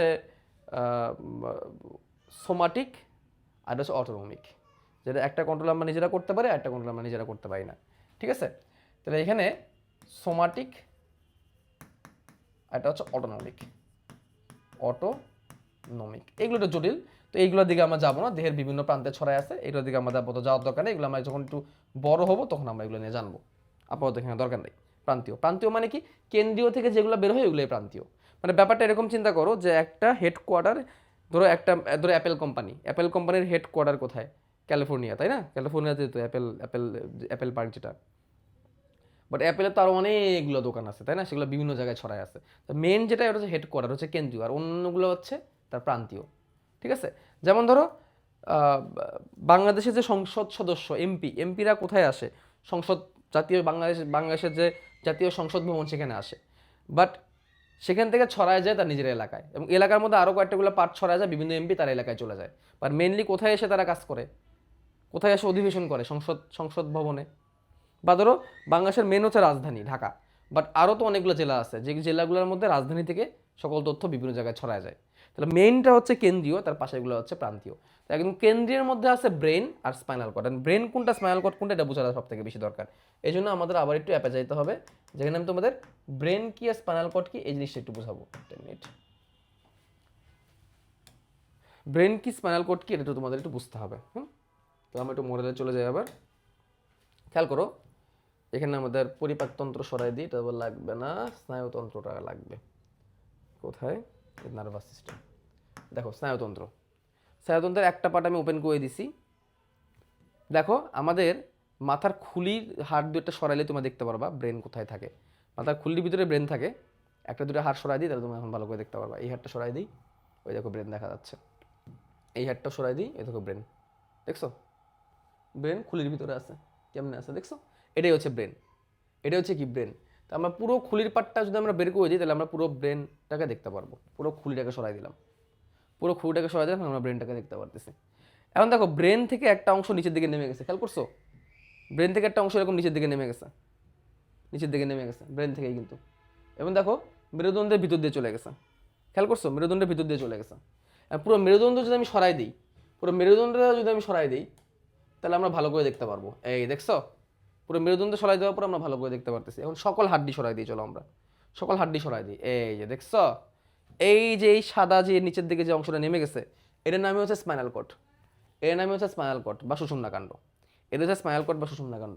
তাহলে এই ব্রেন আর স্পাইনাল কর্ড, এই যে এখন যেটুকু জিনিস আমরা দেখতে পারতেছি, যেটুকু এখন সবুজ হয়ে আছে, এই অংশটুকু হচ্ছে কেন্দ্রীয় স্নায়ুতন্ত্র বা সেন্ট্রাল নার্ভাস সিস্টেম, মেইন অংশ, স্নায়ুতন্ত্রের মেইন অংশ এটা। ঠিক আছে, এটাই হচ্ছে সেন্ট্রাল নার্ভাস সিস্টেম। এর আশেপাশ থেকে আরও কিছু স্নায়ু বের হয়েছে, দেখছো হলুদ হলুদ, ওইগুলো হচ্ছে প্রান্তীয় স্নায়ুতন্ত্রের অংশ, এগুলো বিভিন্ন প্রান্তে ছড়া যায়। তোমরা দেখলে আরও অবাক হবা যে প্রান্তীয় স্নায়ুতন্ত্র কত ছড়ানো। দেখতে চাও? এই নাও, সারা দেহের মধ্যে দেখো কি পরিমাণ নার্ভ আছে। হলুদ যা দেখতেছো এই পুরোটাই হচ্ছে দেহের বিভিন্ন নার্ভ। আর মাঝখানে সাদা যেটুকু পার্ট দেখতেছো এটাই হচ্ছে কেন্দ্রীয় স্নায়ুতন্ত্রের অংশ। উপরে ব্রেন, নিচে স্পাইনাল কর্ড। এখন দেখো ব্রেন কেমন একটা প্যাকেট হয়েছে না, সাদা একটা প্যাকেটের মতো আবরণে আবৃত হয়েছে, এটার নাম হচ্ছে মেনিনজেস, পর্দা। হ্যাঁ, এই পর্দা সরাই দিলে, এই পর্দা সরাই দিলে তুমি দেখতে পাবো মেন ব্রেনকে। এই যে পর্দা সরাই দিচ্ছে, এখন তুমি মেনটাকে দেখতে পারতেছো। এই হচ্ছে আমাদের কেন্দ্রীয় স্নায়ুতন্ত্র আর প্রান্তীয় স্নায়ুতন্ত্র। এই যত হলুদ গ্যাঞ্জাম যা দেখতেছো এগুলো সবই হচ্ছে প্রান্তীয় স্নায়ুতন্ত্রের অংশ। আর এই যে ব্রেন আর এই যে স্পাইনাল কর্ড, এই ব্রেন আর স্পাইনাল কর্ড এই দুটাই হচ্ছে মূলত কেন্দ্রীয় স্নায়ুতন্ত্রের অংশ। এটাই হচ্ছে মেন হেডকোয়ার্টার। যা তথ্য যায় কেন্দ্রীয় স্নায়ুতন্ত্রেই যায়, যা তথ্য ফেরত আসে কেন্দ্রীয় স্নায়ুতন্ত্র থেকেই ফেরত আসে। অর্থাৎ ধরো তুমি একটা ব্যথা পাইলা হাতের কোথাও, ঠিক আছে, সেই ব্যথার উদ্দীপনাটা ধরো তোমার হাত থেকে, এই যে এখানে ধরো তোমার হাতের আঙ্গুল, হাতের আঙ্গুল থেকে এটা কেন্দ্রীয় স্নায়ুতন্ত্রে যাবে, কেন্দ্রীয় স্নায়ুতন্ত্র সেটাকে প্রসেস করবে, প্রসেস করে সে বুঝবে যে এখানে ব্যথা হচ্ছে। ধরো তোমার আঙ্গুলে যদি কোনো কারণে আঙ্গুলে আগুনের শেখা লাগে, ধরো মোমবাতি জ্বলতে তুমি সেখানে বলে আঙ্গুল দিয়ে দিছো, বা হারিকেন জ্বলতে সেখানে বলে হাত দিয়ে দিছো, তুমি সাথে সাথে হাত কী করে ফেলবা? সরাই ফেলবা। তোমার কি এটা ব্রেনের মধ্যে ভাবার দরকার আছে যে আমি হাত সরাবো কি সরাবো না? বা ধরো তোমারে হঠাৎ করে মশা কামড়ে, তুমি সাথে সাথে আরেকটা হাত দিয়ে কী করবা? মশাটাকে সরাই দিবা। নাকি তুমি চিন্তা করবা হারে মশা বসছে, কত সুন্দর লাগতেছে দেখতে, মশাটাকে সরাবো কি না, এরকম চিন্তা করবা? নাকি তাড়াতাড়ি হাত দিয়ে সরাবা? সরাবা। এটা হচ্ছে অটোনমিক নার্ভ, মানে অটোমেটিক হয়ে যায় জিনিসটা, আমাদের কিছু করতে হয় না। আবার কিছু জিনিস আমরা ক্যালকুলেশন করেও করি, দুটোই হয়, ক্যালকুলেশন করেও করি আবার অটোমেটিকও হয়। বাট সবগুলো কন্ট্রোলটা কিন্তু কেন্দ্রীয় স্নায়ুতন্ত্র করতেছে। কেমনে হচ্ছে দেখো, ধরো এখানে তোমার কোনো কারণে ধরো ধরো তোমার হাতের এই জায়গায় কোনো কারণে আগুনের শাঁকা লাগলো, এই জায়গাটায় মোমবাতির উপর ধরছো, আগুনের শাঁকা লাগলো কোনো কারণে এই জায়গাটায়, এইখান থেকে একটা নার্ভ, স্নায়ু, এখান থেকে একটা স্নায়ু প্রথমে তোমার এই সুষুম্নাকাণ্ডে আসবে, এই কেন্দ্রীয় স্নায়ুতন্ত্র, এই যে এই সুষুম্নাকাণ্ডে আসবে, ব্রেনে যাবে না, এইসব উদ্দীপনা ব্রেনে যায় না, অটোমেটিক যেগুলো হয় ওগুলো ব্রেনে যাওয়া লাগে না, তোমার এই সুষুম্নাকাণ্ড ধরে যে এখানে মেরুদণ্ডের ভিতরে আসবে সুষুম্নাকাণ্ডে, তুমি এখানে একটা প্রসেস হবে, প্রসেস হয়ে তুমি বুঝবা যে তোমার হাতে ব্যথা লাগছে, এখন ইনস্ট্যান্ট হয়ে যাচ্ছে কিন্তু, এই প্রসেসটা কিন্তু ইনস্ট্যান্ট হয়ে যাচ্ছে, এমন না যে তোমার হাতে আগুন লাগলো, শাঁকা লাগলো, তারপর তুমি একটু পরে বুঝলা, ব্যাপারটা এরকম না, ইনস্ট্যান্ট তুমি বুঝলাম, ইনস্ট্যান্ট তুমি হাত সরাই ফেললা, কত দ্রুত হয়ে যায় কাজগুলো। ইনস্ট্যান্ট তোমার হাত থেকে উদ্দীপনাটা কেন্দ্রীয় স্নায়ুতন্ত্রে যাবে, তুমি বুঝবে তোমার কেন্দ্রীয় স্নায়ুতন্ত্রে যে আমি ব্যথা পাইছি, সাথে সাথে কেন্দ্রীয় স্নায়ুতন্ত্র আরেকটা কমান্ড পাঠাবে এখানে হাতটাকে সরায় নেওয়ার জন্য। তাহলে অনুভূতি বুঝা, ব্যথা বুঝার জন্যও এখান থেকে নার্ভের মাধ্যমে যাওয়া লাগছে, আবার হাতটাকে সরানোর জন্য এখান থেকে একটা নার্ভের মাধ্যমে উদ্দীপনা নিয়ে আসা লাগছে। তাহলে এটাকে বলে উদ্দীপনা পাঠানো আর উদ্দীপনা নিয়ে আসা। পাঠানো কি? উদ্দীপনা মানে কি? যে তুমি এই ব্যথা অনুভূতি, এটা হচ্ছে উদ্দীপনা। তাহলে এখান থেকে একবার গেছে কেন্দ্রীয় স্নায়ুতন্ত্রে, আবার সেখান থেকে আরেকটা উদ্দীপনা আসছে হাতটাকে নামানোর জন্য। এখন ধরো শুধু যাচ্ছে, আসার রাস্তা বন্ধ, তাহলে তুমি হাতটা কিন্তু নাড়াইতে পাবা না, ব্যথা ঠিকই পাবা, বাট হাত নাড়াইতে পাবা না। অনেক সময় এরকম হয় না যে হাত অবশ হয়ে যায়? তাহলে কি হয়, ধরো হাতে যদি কোনো কারণে যাওয়ার রাস্তা ঠিক থাকে, আসার রাস্তা বন্ধ হয়ে যায়, তখন কি হবে? অর্থাৎ সেন্সরি নার্ভ ঠিক আছে, যেটা উদ্দীপনা নিয়ে যায় সেটা ঠিক আছে, তার মানে তুমি ব্যথা ঠিকই পাবা, তুমি হাত নাড়াইতে পাবো না। আবার কোনো সময় যদি যাওয়ার রাস্তা বন্ধ, আসার রাস্তা ঠিক আছে, এরকম হয়, তখন কি হবে? ধরো এখান থেকে ব্যথা নিয়ে যাওয়ার জন্য যে নার্ভগুলো আছে, সেন্সরি নার্ভ, সেটা ঠিক সেটার কাজ করতেছে না, কিন্তু হাত নাড়ানোরটা কাজ করতেছে। তারপর তুমি হাত নাড়াইতে পারবা, কিন্তু তোমার হাত যদি কেউ এটা ফেলাইও দেয় তুমি টের পাবা না। যে অবশ করার কিছু ওষুধ দেয় না অপারেশন করার সময়, তখন কি করে এই জায়গাটা অবশ করে দেয়। অবশ করলে তখন কি হয়? অবশ করলে তখন তুমি নাড়াইতেও পারো না, ব্যথাও পাও না, অর্থাৎ এখান থেকে উদ্দীপনা যায়ও না, আসেও না, এরকম করে, দুটোরে ব্লক করে দেয়। তা তুমি যদি যাওয়ার রাস্তা বন্ধ করে দাও, তাহলে তুমি হাত নাড়াইতে পারবা, কিন্তু তোমার আঙুল যদি কেউ কেটে ফেলাইও দেয়, তোমার কোনো ব্যথা তোমার ওই ব্রেন পর্যন্ত বা স্পাইনাল কর্ড পর্যন্ত যাবে না, তুমি বুঝবাও না। এটাই হচ্ছে নার্ভ। আর নার্ভের এই জিনিসগুলোকে কে নিয়ন্ত্রণ করে? নিউরন নিয়ন্ত্রণ করে। কে নিয়ন্ত্রণ করে? নিউরন। এই যে এত এত নার্ভ, নার্ভ আর কিছুই না, নিউরন। এই যে ব্রেন কি দিয়ে তৈরি? নিউরন দিয়ে তৈরি। এই স্নায়ুতন্ত্র, এটা তো তন্ত্র, তাহলে এটা গঠন করার জন্য অবশ্যই কিছু কোষ আছে, তাই না? ওই কোষগুলোর নামই হচ্ছে নিউরন। তোমাদের দেখাই নিউরন। এই যে নার্ভ টিস্যু, এখানে বেশ কিছু জিনিস আছে, এগুলোকে সরাই ফেলতে হবে, নিউরোগ্লিয়াগুলোকে সরাই দিই, রক্তনালিকাটাকেও সরাই দিই। এই যে দেখো নিউরন, দেখছো? এই হচ্ছে নিউরন, একটা নিউরন। একটা নিউরন হচ্ছে একটা কোষ, একটা নিউরন হচ্ছে একটা কোষ। হ্যাঁ, কেমনে কোষ দেখো, এটা হচ্ছে নিউরনের কোষ দেহ, এটা হচ্ছে মেইনলি কোষ, এটা হচ্ছে কোষ দেহ। দেখো এটার ভিতরে দেখো নিউক্লিয়াস আছে, নিউক্লিয়াসের চারিদিকে দেখো এন্ডোপ্লাজমিক জালিকা আছে, তারপর দেখো সাইটোপ্লাজম আছে, এই দেখো মাইটোকন্ড্রিয়া আছে। এটা একটা কোষ, এটা পূর্ণাঙ্গ কোষ, বা তার অনেক শাখা পোশাখা আছে। এটা হচ্ছে নিউরন। নিউরন তথ্য আদান প্রদান করে। ধরো এখান থেকে তথ্যটা যে তুমি স্পাইনাল কর্ড পর্যন্ত পাঠাইলা, সুষুম্নাকাণ্ড পর্যন্ত পাঠাইলা, কে নিয়ে যাবে? এই নিউরনই নিয়ে যাবে। এই নিউরনই হচ্ছে স্নায়ু টিস্যু গঠনের একক। তাহলে স্নায়ু টিস্যু গঠনের একককে নিউরন, তাহলে এটার একককে নিউরন।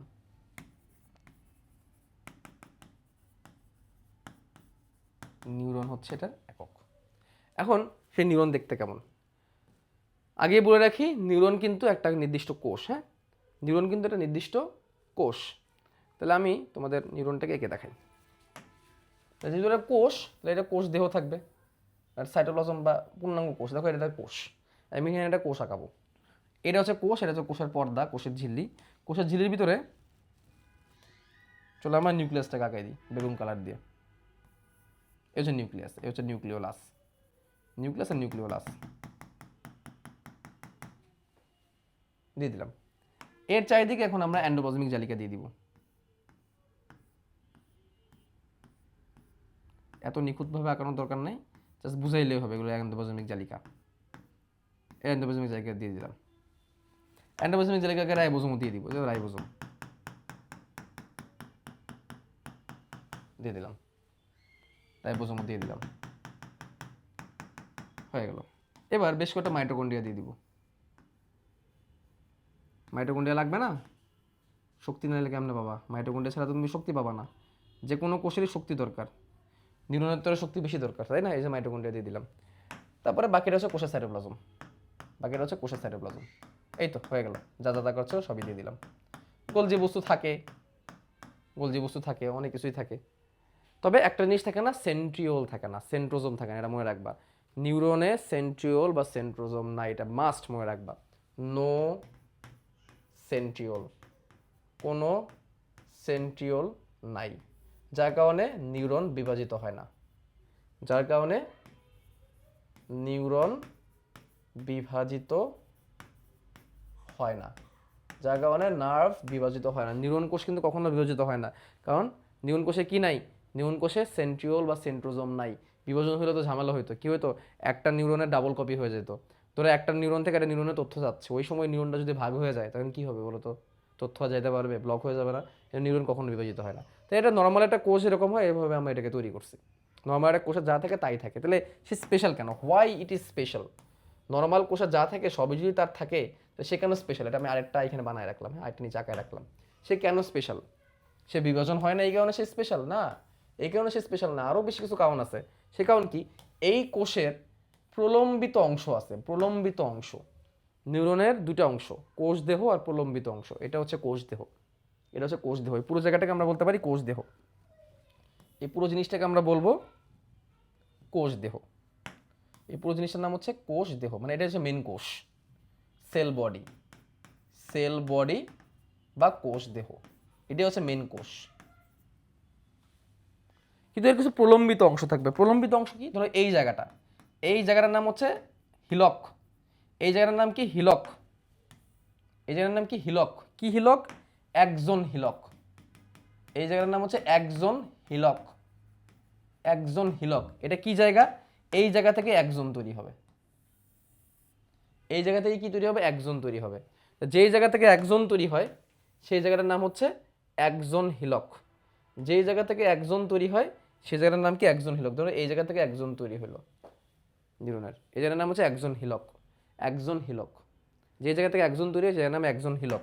আর এই জিনিসটার নাম কি? এই জিনিসটার নাম হচ্ছে একজন। হোয়াট ইজ একজন? একজন একটাই থাকে, মনে রাখবে, একজন একজনই। এই একজন হচ্ছে এর প্রলম্বিত অংশ, তথ্য আদান প্রদান করার জন্য। একজন হচ্ছে প্রলম্বিত অংশ, প্রলম্বিত অংশ, এটাকে বলা হয় প্রলম্বিত অংশ। মানে প্রলম্বিত মানে লম্বা হওয়া, অর্থাৎ কোষ থেকে এরকম জিনিসটা লম্বা হয়ে আসছে, এটাকে প্রলম্বিত অংশ বলা হয়। এর এই প্রান্তে এসে কি করে? আরও কয়েকটা শাখায় ভাগ হয়, আরও কয়েকটা এরকম শাখায় ভাগ হয়। এগুলোর নাম আবার কি? এগুলোর নাম টেলো।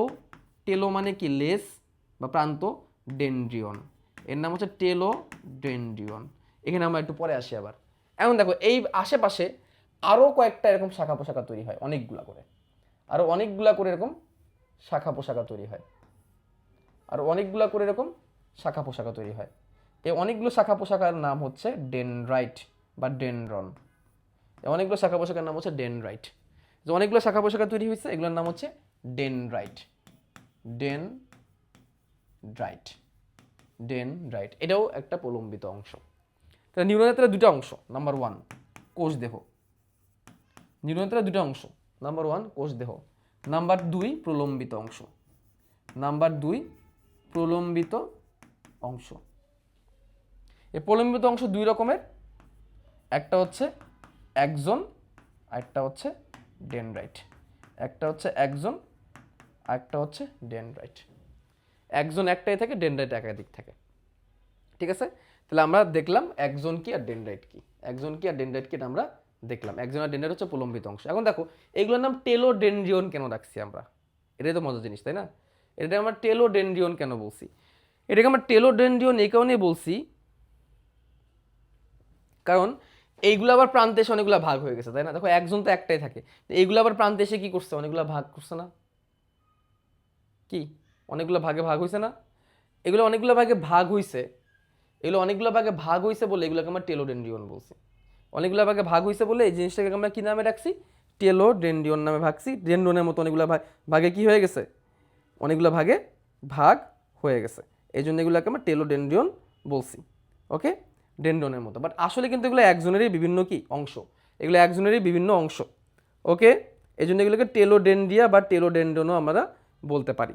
ওকে, তোমাদের বইয়ে যদিও টেলোডেনড্রিয়ন নিয়ে কিছু লেখে নাই, বাট আমি তারপর তোমাদের এখানে বলে দিলাম। ওকে, আচ্ছা এখন দেখো এই প্রত্যেকটা পার্ট আবার এখানে এসে এরকম নব তৈরি করে, নব, এরকম নব, নব মানে গুটি। আমরা রেডিও বা টেলিভিশন এরকম ঘুরাইতো না, এরকম ঘুরাইতো, নব বলতো, নব, নব মানে চাকা বা গুটি, এগুলোকে নব বলে। তো এগুলাকে একজন নবও বলা হয়, এগুলাকে কি বলা হয়, একজন নব, এগুলোকে বলা হয় কি একজন নব। হ্যাঁ, আর এগুলোকে টার্মিনাল প্রান্ত বলে, তোমাদের বইয়ে কি লিখছে একজন প্রান্ত, একজন প্রান্ত বলছে, তুমি এগুলোকে একজনের প্রান্তও বলতে পারো, একজনের কি বলতে পারো, প্রান্তও বলতে পারো, একজন প্রান্ত, একজনের শেষ প্রান্ত। এটা কয়েকটা ভাগে ভাগ হয়ে যায়, কয়েকটা ভাগে কি হয়ে যায়, ভাগ হয়ে যায়। তাহলে এই হচ্ছে একটা নিউরনের প্রাথমিক স্ট্রাকচার। তাহলে একটা নিউরনের প্রথমত দুটো জিনিস থাকে, কোষ দেহ আর প্রলম্বিত অংশ। প্রলম্বিত অংশ দুই রকমের, ডেনড্রাইট, এটা হচ্ছে একজন। ডেনড্রাইট অনেকগুলো থাকে, একজন একজনই, একজন প্রান্তে এসে অনেকগুলো ভাগে ভাগ হইতে পারে এবং তার প্রান্তে নব থাকে কিছু। এখন দেখো এখানে কেমনে কি হয়, উদ্দীপনা কেমনে আসে।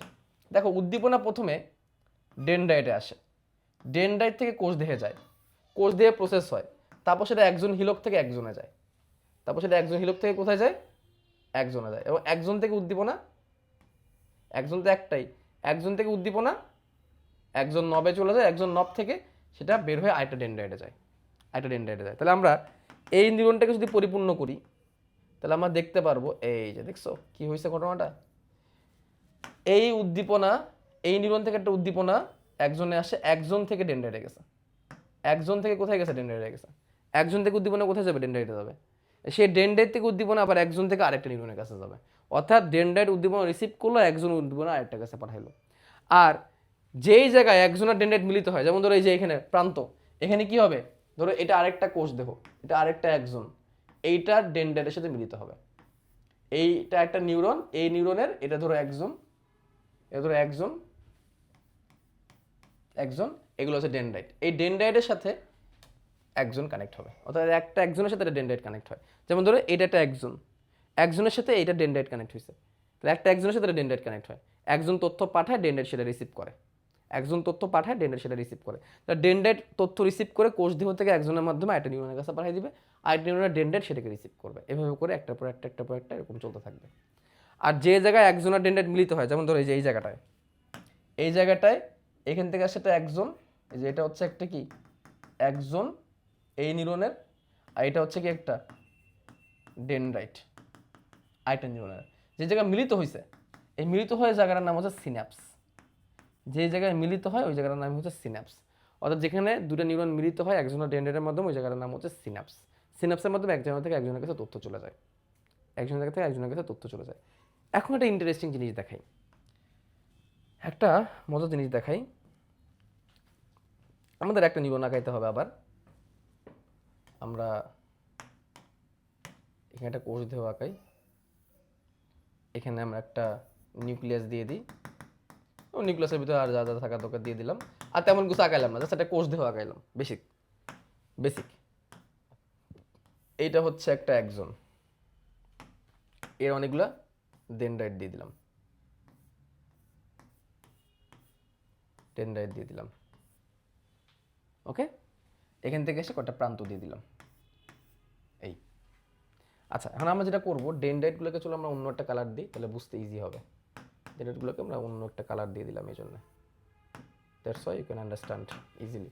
আর একজনগুলোকে চলো আমরা সবুজ কালার দিয়ে দিই। আচ্ছা, নর্মালি ডেনড্রন রিসিভ করবে একজন, কাছ থেকে পাঠাবে। তাহলে আমরা আরেকটা আঁকাই, তাহলে একদম পারফেক্টলি বুঝতে পারবো পুরো জিনিসটা, আগেরটা যদি কেউ না বুঝে থাকো। এখানে ধরো আরেকটা নিউরন দিয়ে দিলাম, আরেকটা নিউরন আঁকাইলাম, আরেকটা নিউরন এখানে আমরা আঁকাইলাম। খেয়াল করো, এই যে দেখো এই নিউরনটা, এই যে দেখছো কি হয়েছে ঘটনাটা। তাহলে একটা উদ্দীপনা এখান থেকে ঢুকলো, এখান থেকে গেল, একজন থেকে উদ্দীপনাটা এইভাবে আসলো, এসে এই পর্যন্ত আসলো। এই উদ্দীপনাটা ডেনড্রাইট রিসিভ করবে, রিসিভ করে আবার এখান থেকে পাঠাবে, এভাবে চলতে থাকবে, এভাবে চলতে থাকবে। ঠিক আছে, তো আমরা এটা সরাই দিই আপাতত।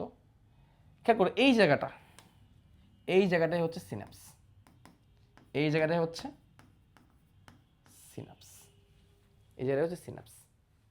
ওকে, সিনাপসে একটা একজন একটা ডেনড্রাইট মিলিত হয়, তথ্য আদান প্রদান হয়। লুক, এখন এই জায়গাটা যেখান থেকে একজন তৈরি হয়েছে, জায়গাটা কি নাম বলছিলাম, একজন হিলক। মাঝে মাঝে কি হয়, এই একজনের উপরে আরেকটা চর্বির একটা আবরণ তৈরি হয়, চর্বির, এটা চর্বির একটা আবরণ তৈরি হয়, মায়োলিন, এটাকে মায়োলিন আবরণ বলা হয়, মায়োলিন। এরকম মায়োলিনের একটা আবরণ তৈরি হয় চর্বির। এটা কি দিয়ে তৈরি, চর্বি দিয়ে তৈরি, চর্বি দিয়ে তৈরি, ফ্যাট দিয়ে তৈরি, ফ্যাট দিয়ে তৈরি একটা আবরণ তৈরি হয়, মায়োলিনের একটা আবরণ তৈরি হয়। ঠিক আছে, কার আবরণ তৈরি হয়, মায়োলিনের আবরণ তৈরি হয়, মায়োলিন, এটাকে মায়োলিনের আবরণ বলে। এই যে এই যে দেখছো, চর্বির একটা আবরণ তৈরি হয়ে গেছে এবং এটা চারিদিক থেকে ঘিরে রাখে। মানে ধরো এটা হচ্ছে একজন, এটা ধরো একজন, ধরো এটা হচ্ছে একজন, এই একজনের চারিদিকে ধরো আমি একটা আবরণ করে দিলাম, এরকম একটা আবরণ তৈরি করে দিলাম মায়োলিনের। মায়োলিন তন্তু দিয়ে তৈরি একটা আবরণ দিলাম। মায়োলিন কি, মায়োলিন হচ্ছে একটা তন্তুর মতো, সেটা আবরণ তৈরি করে নিউরনের একজনের চারিদিকে। এটা কি দিয়ে তৈরি, ফ্যাট দিয়ে তৈরি, চর্বি দিয়ে তৈরি। তো মায়োলিনের একটা আবরণ তৈরি করে দিলাম। ঠিক আছে, তো এটা হচ্ছে, এটাকে বলা হয় মায়োলিন, এটাকে বলা হয় কি মায়োলিনের আবরণ, মায়োলিনেশন, মায়োলিন, এটাকে বলা হয় মায়োলিন শীথ, এটাকে বলে মায়োলিন শীথ। শীথ মানে কি, একটা আবরণ, মায়োলিনেশন। তাহলে এই ধরনের নিউরনগুলোকে মায়োলিনেটেড নিউরন বলা হয়। এই ধরনের নিউরনকে মায়োলিনেটেড নিউরন বলা হয়, মায়োলিনেটেড নিউরন, মায়োলিনেটেড নিউরন, মায়োলিনের আবরণ। দেখো নর্মালি একজনের উপর যে আবরণ থাকে ওইটাকে একজোলেমা বলে, নিউরনের উপর যে আবরণ থাকে এটাকে নিউরিলেমা বলে, এটা নর্মাল আবরণ। বাট এটা একটা এক্সট্রা আবরণ। যেমন ধরো একজনের উপর একটা নর্মাল আবরণ থাকেই, একটা একজনের উপর একটা নর্মাল একটা আবরণ আছেই, যেটার নাম হচ্ছে একজোলেমা, একজোলেমা। লেমা মানে আবরণ, একজো মানে একজন। একজনের উপর নর্মাল একটা আবরণ আছে, ওটাকে একজোলেমা বলে, বা তার উপর একটা এক্সট্রা আবরণ মায়োলিনের, এটাকে মায়োলিনেশন বলা হচ্ছে। ঠিক আছে, এই কথাগুলো তোমাদের বইয়ের মধ্যে আছে।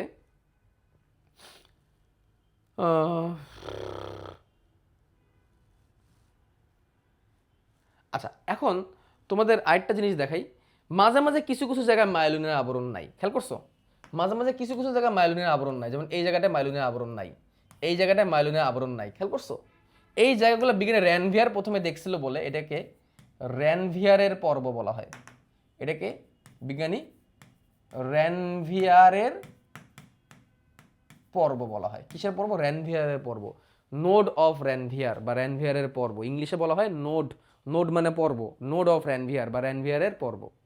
এখন দেখো মায়োলিনেটেড কিছু নিউরন আমাদের দেহে আছে, কিছু আছে নন মায়োলিনেটেড নিউরন। হ্যাঁ, আমরা এই তীর চিহ্নগুলোকে সরাই দিই, তীর চিহ্নগুলো থাকলে একটু বুঝতে সমস্যা হচ্ছে, আমরা তীর চিহ্ন সরাই দিই। হ্যাঁ, আচ্ছা দেখো আমাদের দেহে কিছু নিউরন আছে যার উপর মায়োলিনের আবরণ আছে, অর্থাৎ মায়োলিনেটেড, কিছু আছে নন মায়োলিনেটেড, দুটাই আছে আমাদের দেহে। দুটার মধ্যে পার্থক্য কি দেখো, দেখো যখন মায়োলিনের আবরণ থাকবে, থাকবে না, তখন নিউরন, এই নিউরনের একজনের ভিতর দিয়ে তথ্য একটানে প্রবাহিত হয়ে যাবে, অর্থাৎ এই যে একজনের ভিতর দিয়ে এক টান দিয়ে তথ্য প্রদান হয়ে চলে যাবে, একজনের ভিতর দিয়ে চলে যাবে। বা যখন মাইলিনের আবরণ থাকবে, এই মাইলিনটা কিসের মতো কাজ করে জানো? ইনসুলেটরের মতো কাজ করে। ইনসুলেটর, এটা একটা insulator. Insulator, what is insulator? Insulator মানে অপরিবাহী। তোমরা ফিজিক্সে পড়বা ইনসুলেটর, কোনো কিছুর বাইরে ইনসুলেশন করলে সেখানে তড়িৎ পরিবহন হইতে পারে না। যেমন অনেক তামার তারের বাইরে একটা ইনসুলেটর প্রয়োগ করে, যাতে করে ওইখান থেকে তড়িৎ প্রবাহ হইতে না পারে, নষ্ট যাতে না হয়, বিদ্যুৎ অপচয় যাতে না হয়। তেমনি এটা একটা অপরিবাহীর মতো, অর্থাৎ যেটুকু জায়গার উপরে এইটুকু আছে, একজনের যেটুকু জায়গার উপরে মাইলিনেশন আছে ওইটুকু জায়গায় তড়িৎ প্রবাহ হবে না, অর্থাৎ বিদ্যুৎ প্রবাহ বা সংকেত প্রবাহ হবে না। তো তখন কি হবে দেখো, এইখান থেকে তো উদ্দীপনা এক টান দিয়ে চলে আসলো ভিতর দিয়ে, এভাবে ভিতরে আসলো এই পর্যন্ত, এইখান থেকে এই পর্যন্ত উদ্দীপনা আসলো, আসার পর উদ্দীপনা কেমনে যাবে জানো? এবার এইটুকু জায়গাতে উদ্দীপনা পরিবাহিত হইতে পারবে না, তখন কি হবে জানো? উদ্দীপনাটা যে উদ্দীপনা এরকম লাফায় লাফায় যাবে, উদ্দীপনা এরকম লাফায় লাফায় যাবে। ওই যে নোড অফ র্যানভিয়ার, যে জায়গাটার মধ্যে কি নাই, মাইলিনেশন নাই, ওই জায়গা দিয়ে লাফায় লাফায় উদ্দীপনা যাবে। এই জন্য এটাকে বলা লাফিয়ে লাফিয়ে পরিবহন, সল্টেটরি কন্ডাকশন বলা হয় এটাকে মেডিকেলের ভাষায়। তুমি মেডিকেলে উঠলে তখন পড়বা সল্টেটরি কন্ডাকশন। সল্টেশন মানে লাফানো, লাফিয়ে লাফিয়ে যাবে। এখন বলো লাভ কি হলো তাতে? ভাই দেখো, তুমি যখন একটা জায়গায় লাফায় লাফায় যাবা তখন কিন্তু অনেক দ্রুত যাইতে পারবা, তাহলে এটা হচ্ছে অনেক ফাস্ট।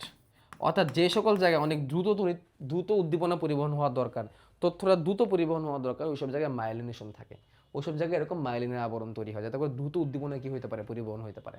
তাহলে মাইলিনেশনের মেন কারণ কি? উদ্দীপনা পরিবহন দ্রুত করা এবং ইনসুলেটর হিসাবে কাজ করা।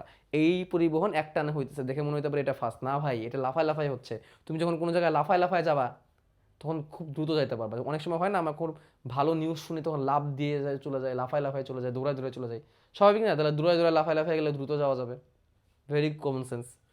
তো এই হচ্ছে কথাবার্তা। হ্যাঁ, তো এই জিনিসগুলোই আমাদের এখানে আছে, র্যানভিয়ারের পর্ব সবগুলো আমরা দেখাই দিলাম। এখন আমরা চলো বইয়ের লাইনগুলো দেখি। বইয়ের লাইনগুলো আমরা এখানে স্ক্রিনশট দিয়ে দিছি। হ্যাঁ, তো এখান থেকে আমরা দেখতে পারবো বইয়ের লাইনগুলো। এগুলো নিয়ে সামনে আরও আলোচনা আছে, সমন্বয় চ্যাপ্টারে এগুলো নিয়ে আরও আলোচনা আছে। দেখো, দের বিশেষ সংবেদী কোষ নিউরন বা স্নায়ু কোষগুলোকে একত্রে স্নায়ু টিস্যু গঠন করে। দের বিশেষ সংবেদী কোষ নিউরন বা স্নায়ু কোষগুলো একত্রে স্নায়ু টিস্যু গঠন করে। তার মানে দেহের মধ্যে যত নিউরন আছে সবগুলো মিলে স্নায়ু টিস্যু তৈরি করে। স্নায়ু মানেই নিউরন, অনেকগুলো নিউরন মিলে স্নায়ু টিস্যু। সংবেদী মানে কি? সংবেদী মানে যে তথ্য নিয়ে যায়। তবে মনে রাখবা, নিউরন দুই রকমের, প্রাথমিকভাবে দুই রকমের। একটা হচ্ছে সংবেদী যে তথ্য ব্রেন কাছে নিয়ে যায়, আরেকটা হচ্ছে আজ্ঞাবাহী যে ব্রেন থেকে তথ্য নিয়ে আসে। সংবেদী কোনটা? যে তুমি ধরো ব্যথা পাইলে, উদ্দীপনা তোমার ব্রেনে গেল বা সুষুম্নাকাণ্ডে গেল, অর্থাৎ কেন্দ্রীয় স্নায়ুতন্ত্র হেডকোয়ার্টারে গেল, এটা হচ্ছে সংবেদী। আর কেন্দ্রীয় স্নায়ুতন্ত্র বললো এবার হাতটাকে সরাও, তাহলে এটা কি? ওইখান থেকে একটা কমান্ড আবার হাতে আসলো, তাহলে আমি সরাইতে পারছি, এটা হচ্ছে আজ্ঞাবাহী। সংবেদীকে ইংলিশে বলা হয় সেন্সরি, আর আজ্ঞাবাহীকে ইংলিশে বলা হয় মোটর।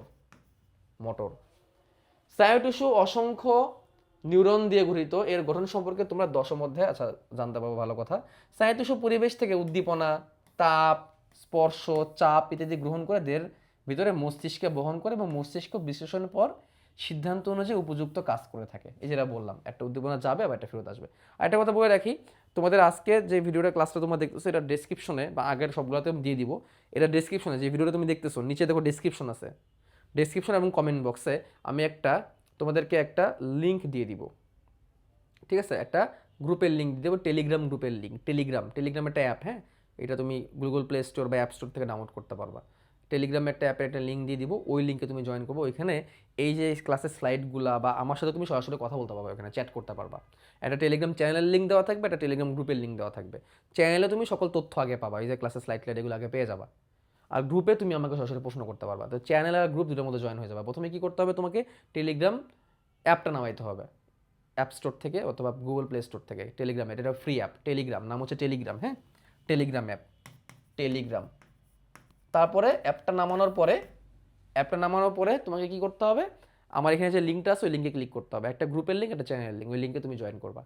তাহলে তুমি ইনশাআল্লাহ এখানে গ্রুপে তুমি সরাসরি আমাকে প্রশ্ন করতে পারবা বায়োলজি রিলেটেড, আর চ্যানেলে যে কোনো তথ্য তুমি আগে পেয়ে যাবা। আমার বায়োলজি রিলেটেড কখন ক্লাস আসবে, ক্লাসের স্লাইড সব আগে পেয়ে যাবা। ঠিক আছে, তাহলে দ্রুত এই কাজটা করে ফেলবা। ঠিক আছে সবাই, এটা 9 এবং 10 এর জন্য প্রযোজ্য, ক্লাস 9 এবং ক্লাস 10। ঠিক আছে? তোমরা যারা ক্লাস 9-এ পড়তেছো, তারা ক্লাস 10-এ পড়তেছো, যারা এসএসসি পরীক্ষা দিবা, তোমাদের জন্য এটা প্রযোজ্য। ঠিক আছে? তোমরা এখানে জয়েন করবা।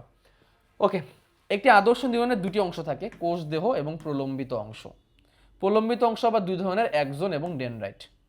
নিউরন কোষ বহুভুজাকৃতির এবং নিউক্লিয়াস যুক্ত। এই যে বহুভুজাকৃতির মানে অনেকগুলো শাখা পোশাখা আছে, হ্যাঁ, মানে বহুভুজ মানে বুঝছো তো, অনেকগুলো বাহুযুক্ত। এই দেখো এরকম পুরোপুরি গোল না।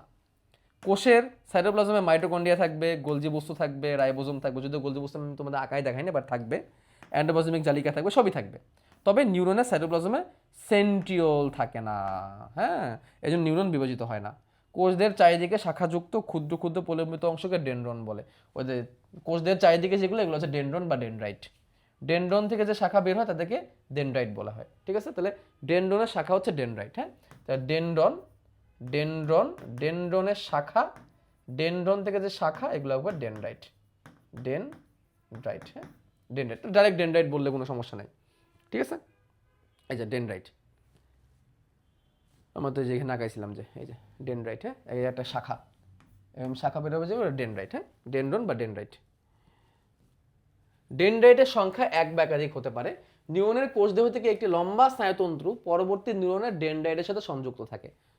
কার কথা বলতেছে? একজনের কথা বলতেছে। একজন একটাই থাকে, হ্যাঁ। পরপর দুটি নিউরনের প্রথমটি একজন এবং পরেরটি ডেনড্রাইটের মধ্যে একটি স্নায়ু সন্ধি তৈরি হয়। স্নায়ু সন্ধি মানে স্নায়ুর মধ্যে কানেকশন, সন্ধি মানে কি? কানেকশন। তাকে সিনাপস বলে। সিনাপসের মধ্যে দিয়ে একটি নিউরনের উদ্দীপনা পরবর্তী নিউরনের কাছে যায়। স্নায়ুতস্যু উদ্দীপনা গ্রহণ করে মস্তিষ্কে প্রেরণ করে এবং মস্তিষ্ক তাতে সাড়া দেয়। উচ্চতর প্রাণীতে স্নায়ু টিস্যু স্থিতি সংরক্ষণ করতে পারে। যারা উচ্চতর প্রাণী, অর্থাৎ মানুষ টাইপের যারা হায়ার প্রাণী যারা, তারা ব্রেন তথ্য সংরক্ষণ করতে পারে। সকল পশু পাখির ব্রেন কিন্তু তথ্য সংরক্ষণ করতে পারে না, আমাদের পারে। আমাদের যে ব্রেনের যে সাদা অংশ, যেটা আমরা মগজ বলি, সেরেব্রাম, ওটাই তথ্য জমা করার জন্য বেশি কাজ করে।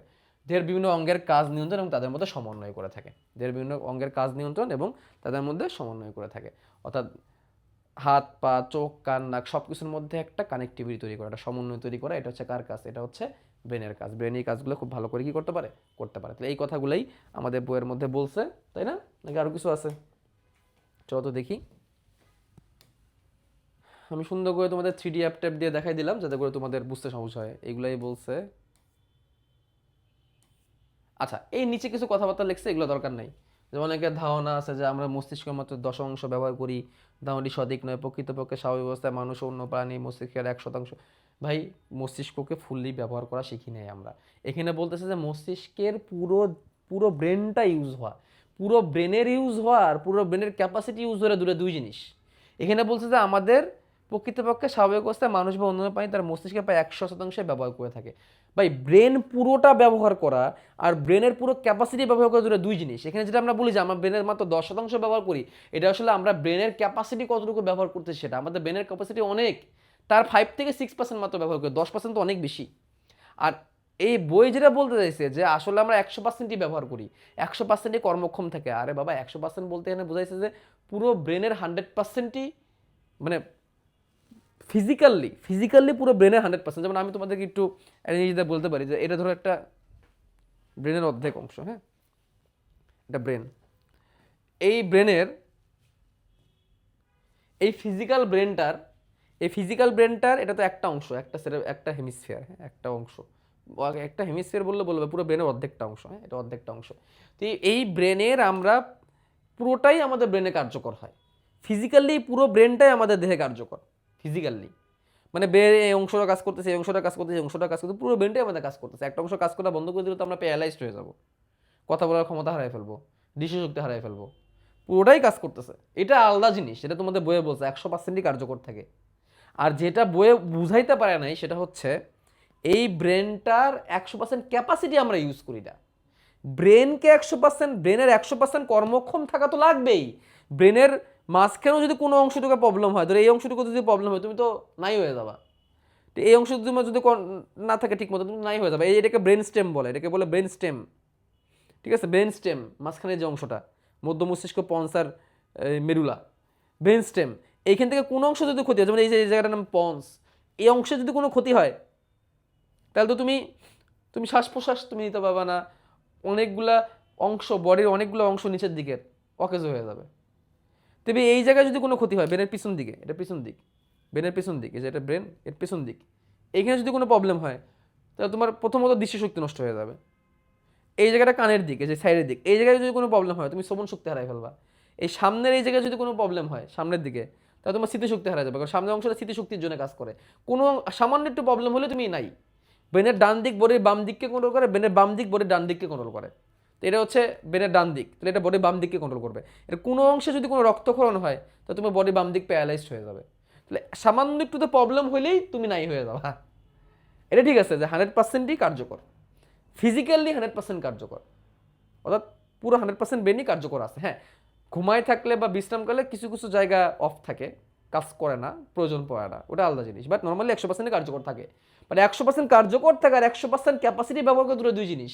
তোমার ব্রেনে যতটুকু মগজ আছে আরেকজনের ব্রেনে ততটুকুই মগজ আছে। এই সেরেব্রাল কর্টেক্স যেটা, এই সাদা অংশটা যেটা বেসিক্যালি যে মগজ যেটা, এই যে এইটুকু, যে এইটুকু, এইটুকু না, এইটুকু না, এই যে এই যে এই এই এই পার্টটুকু, উপরের পার্টটুকু, নিচেরটুকু না, এই সাদা অংশটা সেরেব্রাল কর্টেক্স বলা হয়, সেরেব্রাম বলা হয়, সেরেব্রাম বাইরের অংশটা কর্টেক্স, ভিতরের অংশটা মেডুলা। তো এই বাইরের অংশটা তো সবারই সেম, এটাই তো ব্রেনের মেইন ক্রিয়েটিভ অংশ হচ্ছে এটা। এই সেরেব্রামটা মেইনলি ক্রিয়েটিভ অংশ বলতে পারি আমরা। তোমারও সেম, আরেকজনেরও সেম, বাট তুমি যতটুকু কাজে লাগাচ্ছ তোমার আরেকজন বন্ধু ততটুকু কাজে লাগাচ্ছে, বা একটা ক্রিয়েটিভ মানুষ যতটুকু কাজে লাগাচ্ছে তুমি কি ততটুকু কাজে লাগাচ্ছ না। তো কাজে লাগানো অন্য জিনিস। তোমারও ব্রেন এই 100% অ্যাক্টিভ আছে, অ্যাক্টিভ থেকে কাজ করতেছে, যে কাজ যেটা করা দরকার। আর একজনেরও অ্যাক্টিভ আছে, অ্যাক্টিভ থেকে কাজ করতেছে। কোনো অংশ প্রবলেম হলে তুমি বাঁচবা না। কিন্তু তোমার ব্রেনের যে ক্যাপাসিটি আছে সেই ক্যাপাসিটি তুমি পুরোপুরি ইউজ করতেছো না। এটাকে আমি আরও সহজভাবে বলতে পারি। ধরো আমার ফোন, এই ফোনটার কোনো একটা অংশে যদি কোনো প্রবলেম হয়, মাদারবোর্ডের, ফোন চলবে না। ফোনটাকে যদি ঠিকমতো চালাইতে হয় তাহলে ফোনের পুরো অংশটার মধ্যে পাওয়ার সাপ্লাই থাকতে হবে। ফোনের পুরোটার মধ্যে কি থাকতে হবে? পাওয়ার সাপ্লাই থাকতে হবে। পুরোটার মধ্যে যদি পাওয়ার সাপ্লাই থাকে, পুরো সবগুলো যন্ত্র যদি ঠিকমতো চলে, তাহলে তোমার ফোনটা ঠিকমতো কার্যকর হবে। এর মধ্যে কোনো একটা অংশে প্রবলেম হলে ফোন চলবে না। আর তাই বলে আমি ফোনে যতটুকু ক্যাপাসিটি ইউজ করতে পারতেছি এবং কোনো গ্যারান্টি আছে তুমি ততটুকু ক্যাপাসিটি ইউজ করতে পারবে? এই ফোনে কত অ্যাপ আছে, সব অ্যাপকে আমি ইউজ করি? সব অ্যাপ তো আমি ইউজ করি না। এই ফোনে কত সেটিং আছে, এই যে কত কত কত সেটিং আছে এই ফোনের মধ্যে, কত শত সেটিং আছে। সব সেটিংকে আমি ইউজ করি? সব সেটিং তো আমি ইউজ করি না, স্বাভাবিক। আমি জানিও না অনেক জায়গায় কি আছে না আছে। বাট তার মানে কি দাঁড়াইলো? মানে দাঁড়াইলো যে আমি ফোনের পুরো ক্যাপাসিটি আমি ইউজ করতে পারতেছি না। যে ফোনের কোম্পানি বানাইছে সে অ্যাপেলের কোম্পানির লোকেরা হয়তো পারবে, বা যারা ডেভেলপার তারা হয়তো পারবে, বা তোমরা হয়তো পারবে। আমার তো এত সময় নেই ফোন নিয়ে ঘাটার, কোথায় কি আছে। আমার ফোন হচ্ছে ইউজ করা, ফোনটা একটু ফাস্ট কাজ করবে, ইউটিউবটা একটু দেখবো, ফেসবুকে একটু পোস্টোস করবো, স্টুডেন্টের সাথে একটু ক্লাস নিবো, কমেন্টে রিপ্লাই দিবো, এই তো এই হচ্ছে আমার ফোনের কাজ। এত কি অ্যাপ ট্যাপ আছে না আছে? আমি তো গেমও খেলি না, আমার ফোনে কোনো গেমও নাই। গেম খেলতেছি না তার মানে কি ফোনের পুরো ক্যাপাসিটিকে আমি ইউজ করতে পারতেছি না তো? বা তার মানে কি এটা যে আমি কম ইউজ করতেছি বলে এই ফোনের এইটুকু অংশ কাজ করতেছে না, বাকি অংশ কাজ করতেছে? বা ধরো ফোনে খেলে এইটুকু অংশই কাজ করতেছে, এইটুকু জায়গায় যেটুকু যন্ত্রপাতি আছে সেটুকুই কাজ করতেছে, যদিও এইটুকু জায়গায় মেন যন্ত্রপাতি এই ফোনের, এইটুকু জায়গায় যে যন্ত্রপাতি আছে সেটুকুই কাজ করতেছে, বাকিটুকু কাজ করতেছে না এরকম? বা ফোনের ব্যাটারি এইটুকু জায়গায় কাজ করতেছে আমার জন্য, আমি কম চালাই, বাকি ব্যাটারি কাজ করতেছে না, এরকম কিছু? পুরো ফোনটাই অ্যাক্টিভ, পুরো ফোনের সব যন্ত্রপাতি, র্যাম, প্রসেসর সবই কাজ করতেছে। বাট বাট প্রপারলি আমি সেটা হয়তো ইউজ করতে পারতেছি না। আমি ফোনে ধরো ক্যামেরা দিয়ে ছবি তুলতেছি, ক্যামেরা দিয়ে ছবি তোলা মানে কি পুরো ক্যামেরা যত যন্ত্রপাতি আছে সবই ইউজ হচ্ছে, 100% ইউজ হচ্ছে।